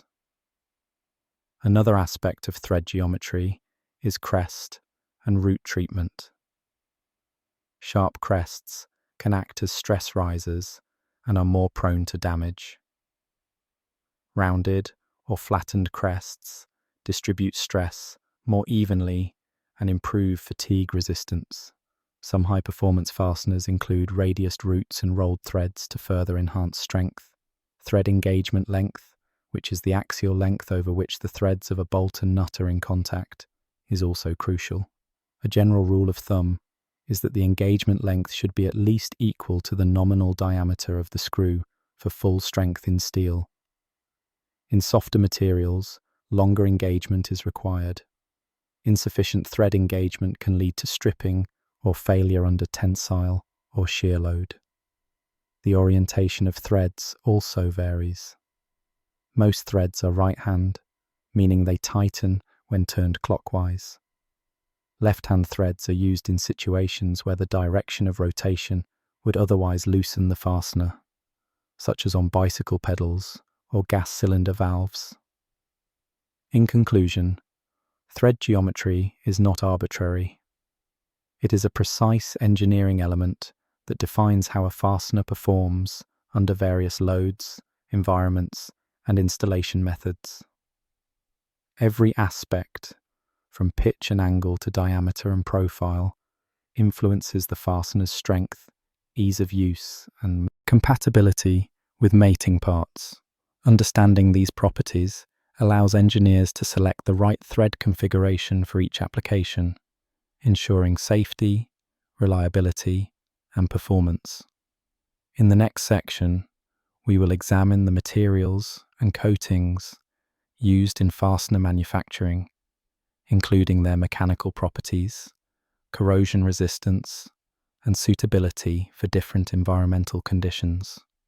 The selection of materials and coatings in fastener manufacturing is a critical factor that directly influences the mechanical performance, corrosion resistance, thermal stability, weight, cost, and longevity of the fastener in its intended application. Although screws and bolts may appear to be simple components, their materials must be carefully chosen to match specific engineering and environmental requirements. Fasteners are available in a wide range of materials, each with distinct physical and chemical characteristics, and are often enhanced with coatings or platings to improve durability or appearance. This section explores the most commonly used materials and surface treatments in fastener production, along with their benefits and limitations. The most prevalent material used for fasteners is carbon steel. It is strong, inexpensive, and easy to machine. Carbon steel fasteners are used in countless general-purpose applications, including construction, automotive, and machinery. Carbon steel can be manufactured in a variety of grades that determine tensile strength and hardness. Low carbon steel is typically used for standard hardware applications, while medium and high carbon steel grades offer increased strength and wear resistance. However, carbon steel is prone to corrosion, particularly in humid, wet, or salt-laden environments. To combat this, fasteners made from carbon steel are often coated or plated.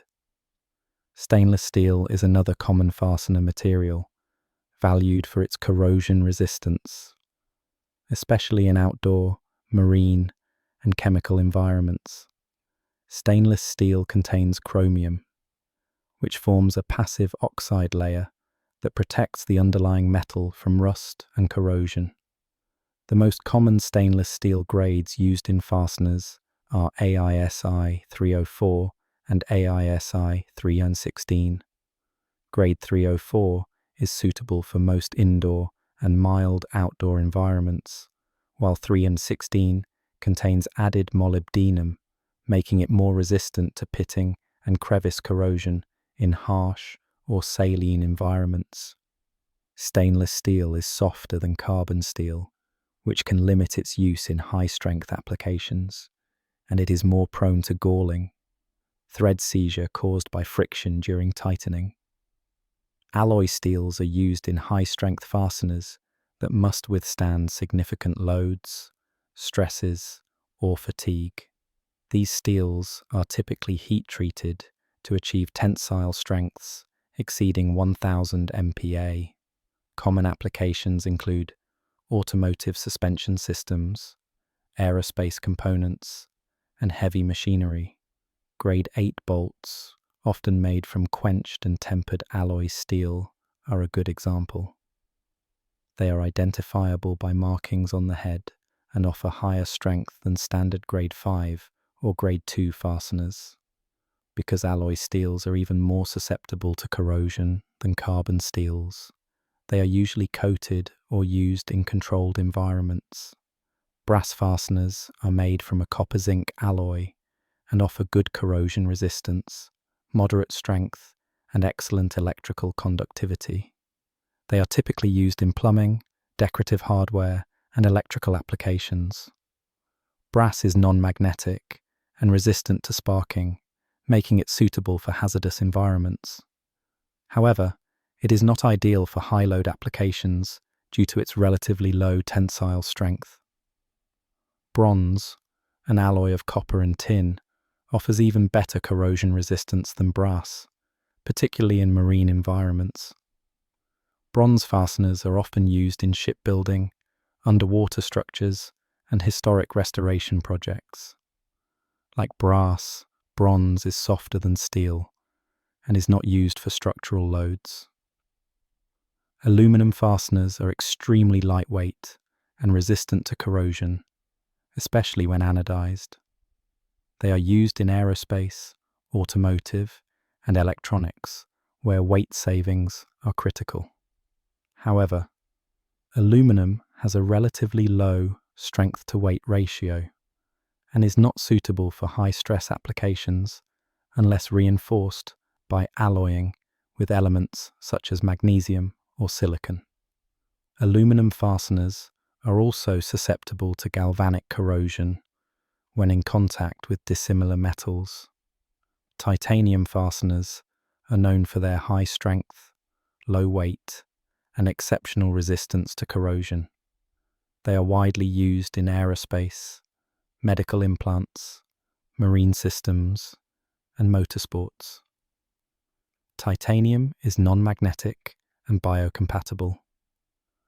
While it offers excellent performance, it is significantly more expensive than steel or stainless steel and harder to machine, making it a premium option for critical applications. Plastic and nylon fasteners are non-metallic options used in light-duty applications where corrosion, weight, or electrical insulation are primary concerns. These fasteners are resistant to many chemicals and are commonly found in electronics, laboratory equipment, and consumer products. However, they lack the mechanical strength of metal fasteners and are generally not used where high loads or temperature extremes are expected. Beyond base materials, fasteners are often treated with coatings or platings to improve corrosion resistance, wear performance, or aesthetic appeal. One of the most common surface treatments is zinc plating, in which a thin layer of zinc is electroplated onto the steel surface. Zinc acts as a sacrificial anode, corroding in place of the underlying steel. Zinc-plated fasteners are bright, moderately corrosion-resistant, and cost-effective. However, they are not suitable for aggressive environments such as marine applications. Hot dip galvanizing involves immersing the fastener in molten zinc to form a thicker, more robust zinc coating. This provides superior corrosion protection compared to electroplating, especially in outdoor or industrial environments. The resulting coating is dull grey in appearance and slightly rougher, which may require oversized nuts or holes to accommodate the increased thickness. Phosphate coatings, typically black or grey in colour, are applied to carbon steel fasteners to improve paint adhesion and reduce friction. These coatings provide limited corrosion resistance and are often combined with oil or wax. They are commonly used in automotive and military applications. Black oxide is another surface treatment used primarily for aesthetic purposes and mild corrosion resistance.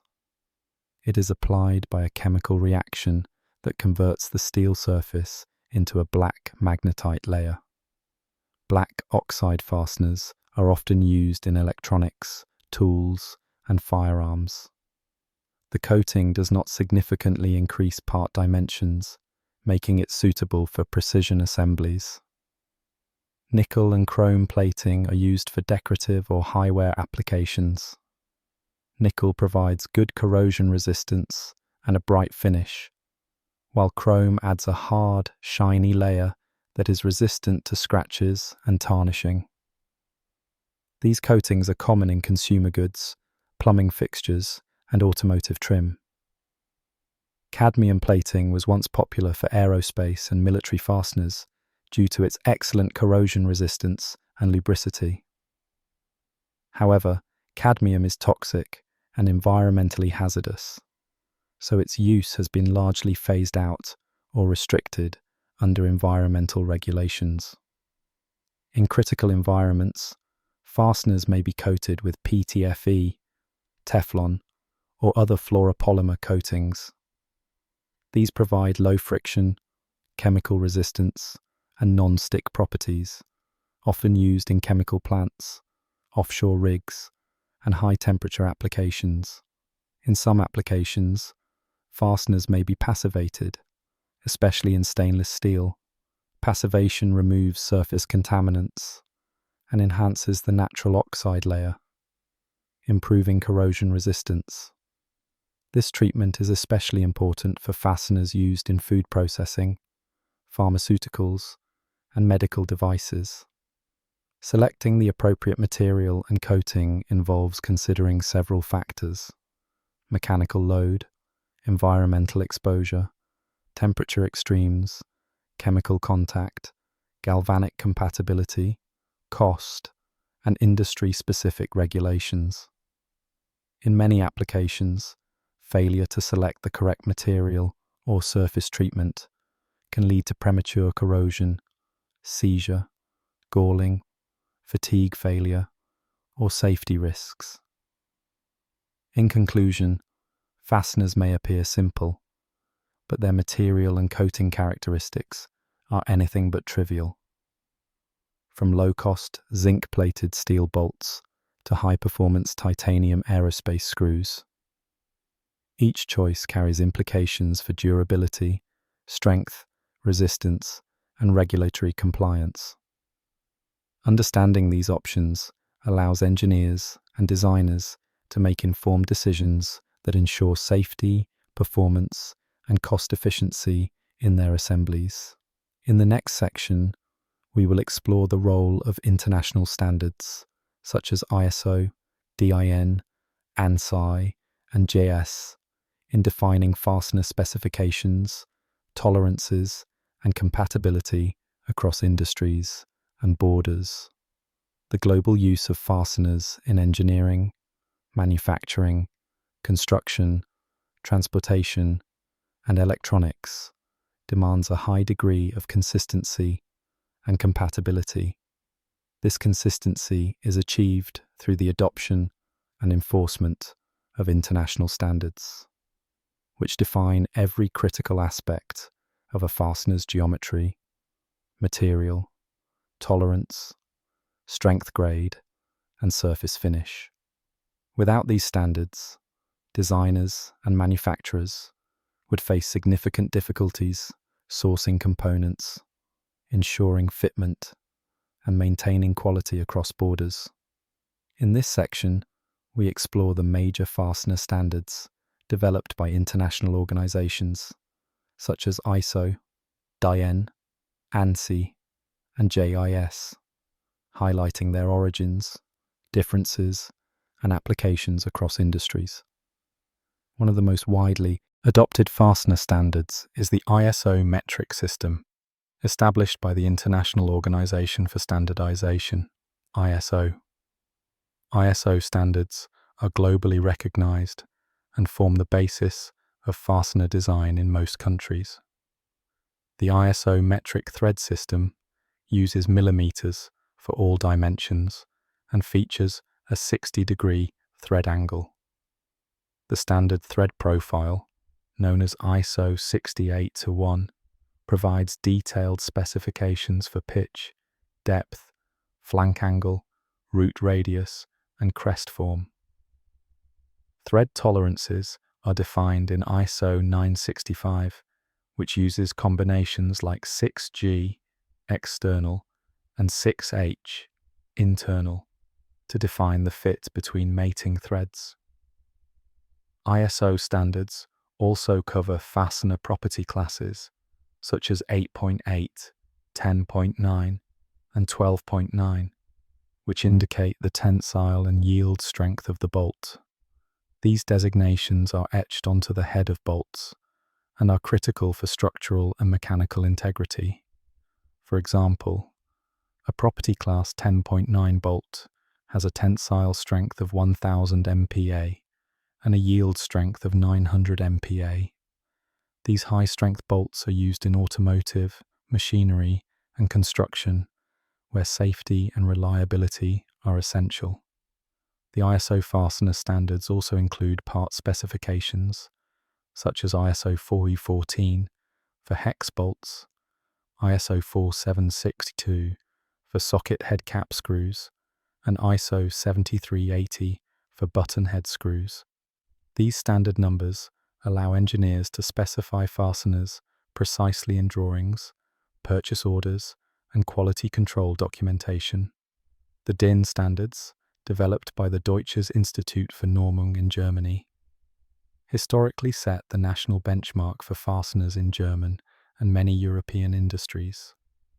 DIN standards predate the ISO system and include well-known specifications such as DIN 933 for hex bolts and DIN 912 for socket head cap screws. Many DIN standards were later adopted or superseded by ISO equivalents, although DIN part numbers are still commonly used in catalogues and engineering practice. For example, DIN 933 became ISO 4017, but both refer to similar dimensions for a fully threaded hex bolt. While ISO aims for international consistency, DIN remains relevant for legacy equipment, German-made machinery, and industries that prefer traditional nomenclature. Fastener catalogues often list both DIN and ISO equivalents to ease the transition and ensure compatibility. In North America, fasteners are governed by standards developed by the American National Standards Institute, ANSI, and coordinated by organizations such as the American Society of Mechanical Engineers, ASME, and the Society of Automotive Engineers, SAE. The Unified Thread Standard, UTS, is the dominant thread system, featuring inch-based measurements and a 60-degree thread angle.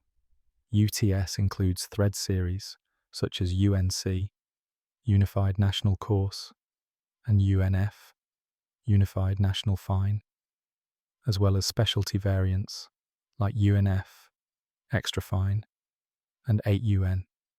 UNC threads are typically used where rapid assembly or thread durability is required, such as in construction and general manufacturing. UNF threads offer better thread engagement and are common in precision equipment and aerospace. The designation of imperial fasteners includes thread size, threads per inch, TPI, and thread series. For example, a 1/4 20 UNC bolt has a 0.25 inch diameter and 20 threads per inch, using the coarse thread series. ANSI standards also define the geometry and material properties of fasteners. The SAE grade system, for example, assigns mechanical strength ratings to carbon steel bolts, grade 2 for low strength, grade 5 for medium strength, and grade 8 for high strength. These grades are identified by radial lines on the bolt head and are essential for choosing fasteners that can withstand specific mechanical loads. The JIS standards, developed by the Japanese Industrial Standards Committee, are the primary fastener specifications in Japan and are widely used in Japanese manufactured vehicles, electronics, and machinery. JIS fasteners often differ slightly from their ISO or ANSI counterparts in terms of head dimensions, tolerances, and material treatments. For example, a JS hex bolt may have a smaller head size than an equivalent ISO or ANSI bolt, requiring different tools for installation. JIS standards are precise and reflect the manufacturing practices and preferences of Japanese industries, particularly the automotive sector. In many cases, Japanese automotive fasteners will be designed to JIS, but labeled with ISO equivalents for export. This can lead to confusion in maintenance and repair operations if the subtle dimensional differences are not recognized. Despite efforts toward international harmonization, these standards do not always align perfectly. Engineers working on multinational projects must often reference multiple standards to ensure compatibility. For instance, a part designed in Germany may specify DN fasteners, while the manufacturing facility in the United States stocks only ANSI hardware. Similarly, a supplier in Japan may fulfill a request using JES components that match ISO specs dimensionally but differ in head profile. To manage these challenges, many fastener suppliers and catalogs now provide cross-reference tables listing equivalent part numbers across ISO, DIN, ANSI, and JS systems. For example, a hex bolt may be listed as DIN 933, ISO 4217, ANSI B18.2.1, allowing purchasers to understand and select compatible parts regardless of the originating standard. Global supply chains also rely on certification systems to verify compliance with fastener standards. Documentation such as material certificates, conformance declarations, and quality assurance reports accompany shipments to confirm that fasteners meet the required specifications for size, thread type, mechanical strength, and coating. These documents are especially important in regulated industries such as aerospace, nuclear energy, and medical devices. In the aerospace sector, specialized standards such as NAS, National Aerospace Standards, and MS, military standards, govern fastener specifications down to microscopic tolerances. These fasteners are subject to rigorous quality testing and traceability requirements, often including batch control, X-ray inspection, and lot-specific performance verification. In summary, international standards are the backbone of fastener compatibility, performance, and interchangeability. ISO, DN, ANSI, and GES each reflect the engineering philosophies and industrial needs of their respective regions, but they share a common goal: to define fastener characteristics clearly and consistently so that engineers can design, build, and maintain equipment with confidence.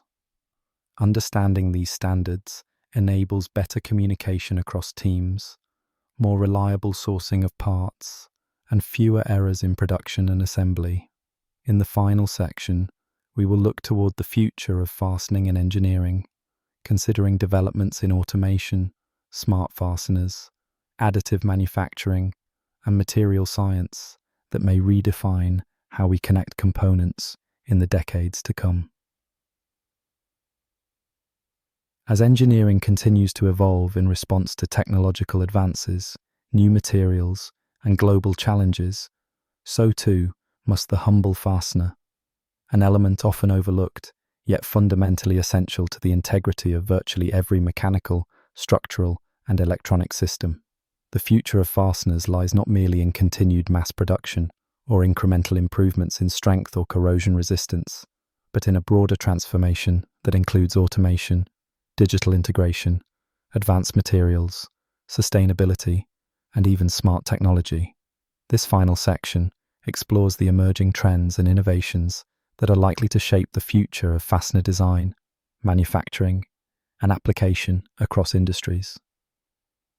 One of the most immediate trends affecting fastener use is the rise of automation in manufacturing and assembly.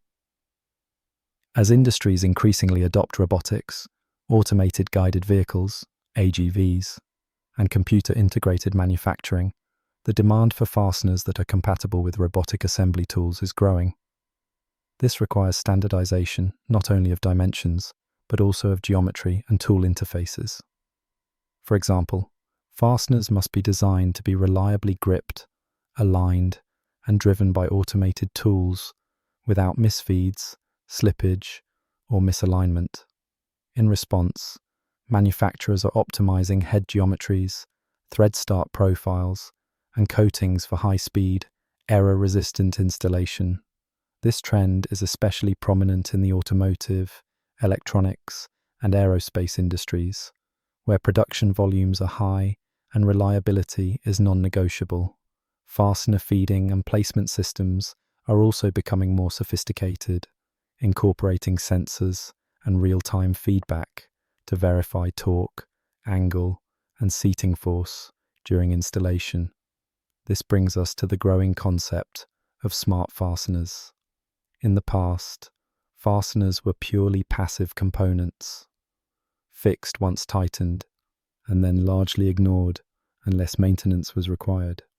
But with advances in embedded sensors, wireless communication, and low-power electronics, fasteners are increasingly being designed to monitor their own condition. Smart fasteners can detect changes in tension, load, vibration, or temperature, and transmit this data wirelessly to a centralized monitoring system. These capabilities are especially valuable in safety-critical environments such as bridges, aircraft, and offshore platforms, where a loose or overstressed fastener could lead to catastrophic failure. For example, a bolt with a built-in strain gauge and Bluetooth transmitter can continuously report its preload tension, alerting maintenance teams if it begins to loosen or yield. Smart fasteners are still relatively expensive and not yet widespread in commercial use, but they represent a growing niche in predictive maintenance and digital asset management. In parallel, additive manufacturing, AM, also known as 3D printing, is beginning to influence fastener production and design. Traditionally, fasteners are mass-produced through processes like cold heading, thread rolling, and forging. However, AM allows for complex geometries that were previously impossible or cost prohibitive. Engineers can now design custom fasteners with internal cooling channels, graded materials, or integrated washers, all produced in a single build. Additive manufacturing also enables on-demand production of specialty fasteners for aerospace, medical implants, or prototyping, reducing lead times and inventory costs. While AM is unlikely to replace traditional fastener production for high-volume items, it will become increasingly important in custom, high-performance, or remote manufacturing contexts, such as space exploration or deep-sea applications. Another key area of development is advanced materials, particularly lightweight and high-performance alloys. In industries like aviation, electric vehicles, and renewable energy, reducing mass without compromising strength is a top priority. This drives the use of titanium alloys, magnesium, and advanced composites in fasteners. Titanium, while expensive, offers exceptional strength-to-weight ratio and corrosion resistance, making it ideal for aerospace and medical applications. Magnesium fasteners, though less common, are being explored for ultra-lightweight assemblies in automotive and electronics. Additionally, ceramic and polymer-based fasteners are being developed for applications requiring non-metallic, non-conductive, or chemically inert fastening. These materials are especially relevant in MRI machines, clean rooms, high-voltage systems, and corrosive chemical processing environments. Fastener coating technologies are also advancing. In the future, we can expect nanostructured coatings that improve wear resistance, reduce friction during installation, and provide multifunctional performance, such as thermal conductivity, electromagnetic shielding, or antimicrobial surfaces. These developments support the integration of fasteners into multifunctional systems, where the fastener not only holds parts together, but also contributes to the overall function or safety of the assembly. Sustainability is another growing influence on fastener development. As manufacturers face pressure to reduce environmental impact, The demand for recyclable materials, low-energy coatings, and environmentally friendly production methods is increasing. This includes reducing the use of toxic elements such as cadmium, chromium Vi, or lead in coatings, and moving towards zinc-nickel alloys, water-based finishes, and mechanical plating methods.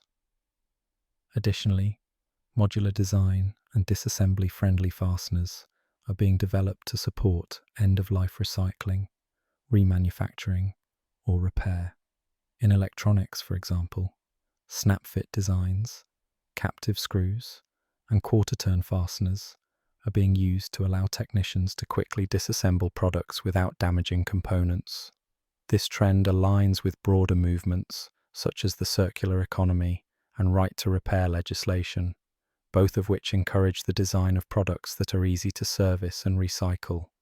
The globalization of manufacturing will also continue to push for harmonization of fastener standards and further international cooperation. As supply chains stretch across continents, manufacturers need assurance that a bolt produced in one country will fit and perform properly in a product assembled elsewhere. This has led to increasing adoption of ISO standards and the phasing out of legacy thread systems. Still, the transition is gradual, and cross-compatibility challenges will persist for decades in industries with long product life cycles. The use of digital twin technologies in engineering design is another area where fasteners are gaining more sophisticated treatment. In digital product models, fasteners are no longer just placeholders. They are modeled with full geometric and mechanical fidelity, including thread profiles, installation torques, preload forces, and thermal expansion coefficients. These models are used to simulate joint behavior under load, predict failure modes, and optimize assembly sequences before a single part is produced. This level of integration is crucial for aerospace, military, and automotive systems, where simulation accuracy can reduce testing costs and improve safety. In the realm of education and training, fastener technology is receiving increased attention through digital platforms, virtual reality environments, and interactive design tools. Engineers and technicians can now learn about fastener behavior through simulation, torque tests, and animated cutaway views that show how preload, friction, and joint separation occur in real time. This ensures better understanding and fewer installation errors, especially in high-stakes environments. In conclusion, the future of fasteners is dynamic, multifaceted, and increasingly intelligent. From smart bolts that report their own tension to 3D printed titanium screws designed for use in orbit, fasteners are evolving in response to the same forces driving innovation across all of engineering. As we build more advanced, connected, and sustainable systems, fasteners will continue to play a silent but essential role, unseen but absolutely critical, holding the future together one thread at a time.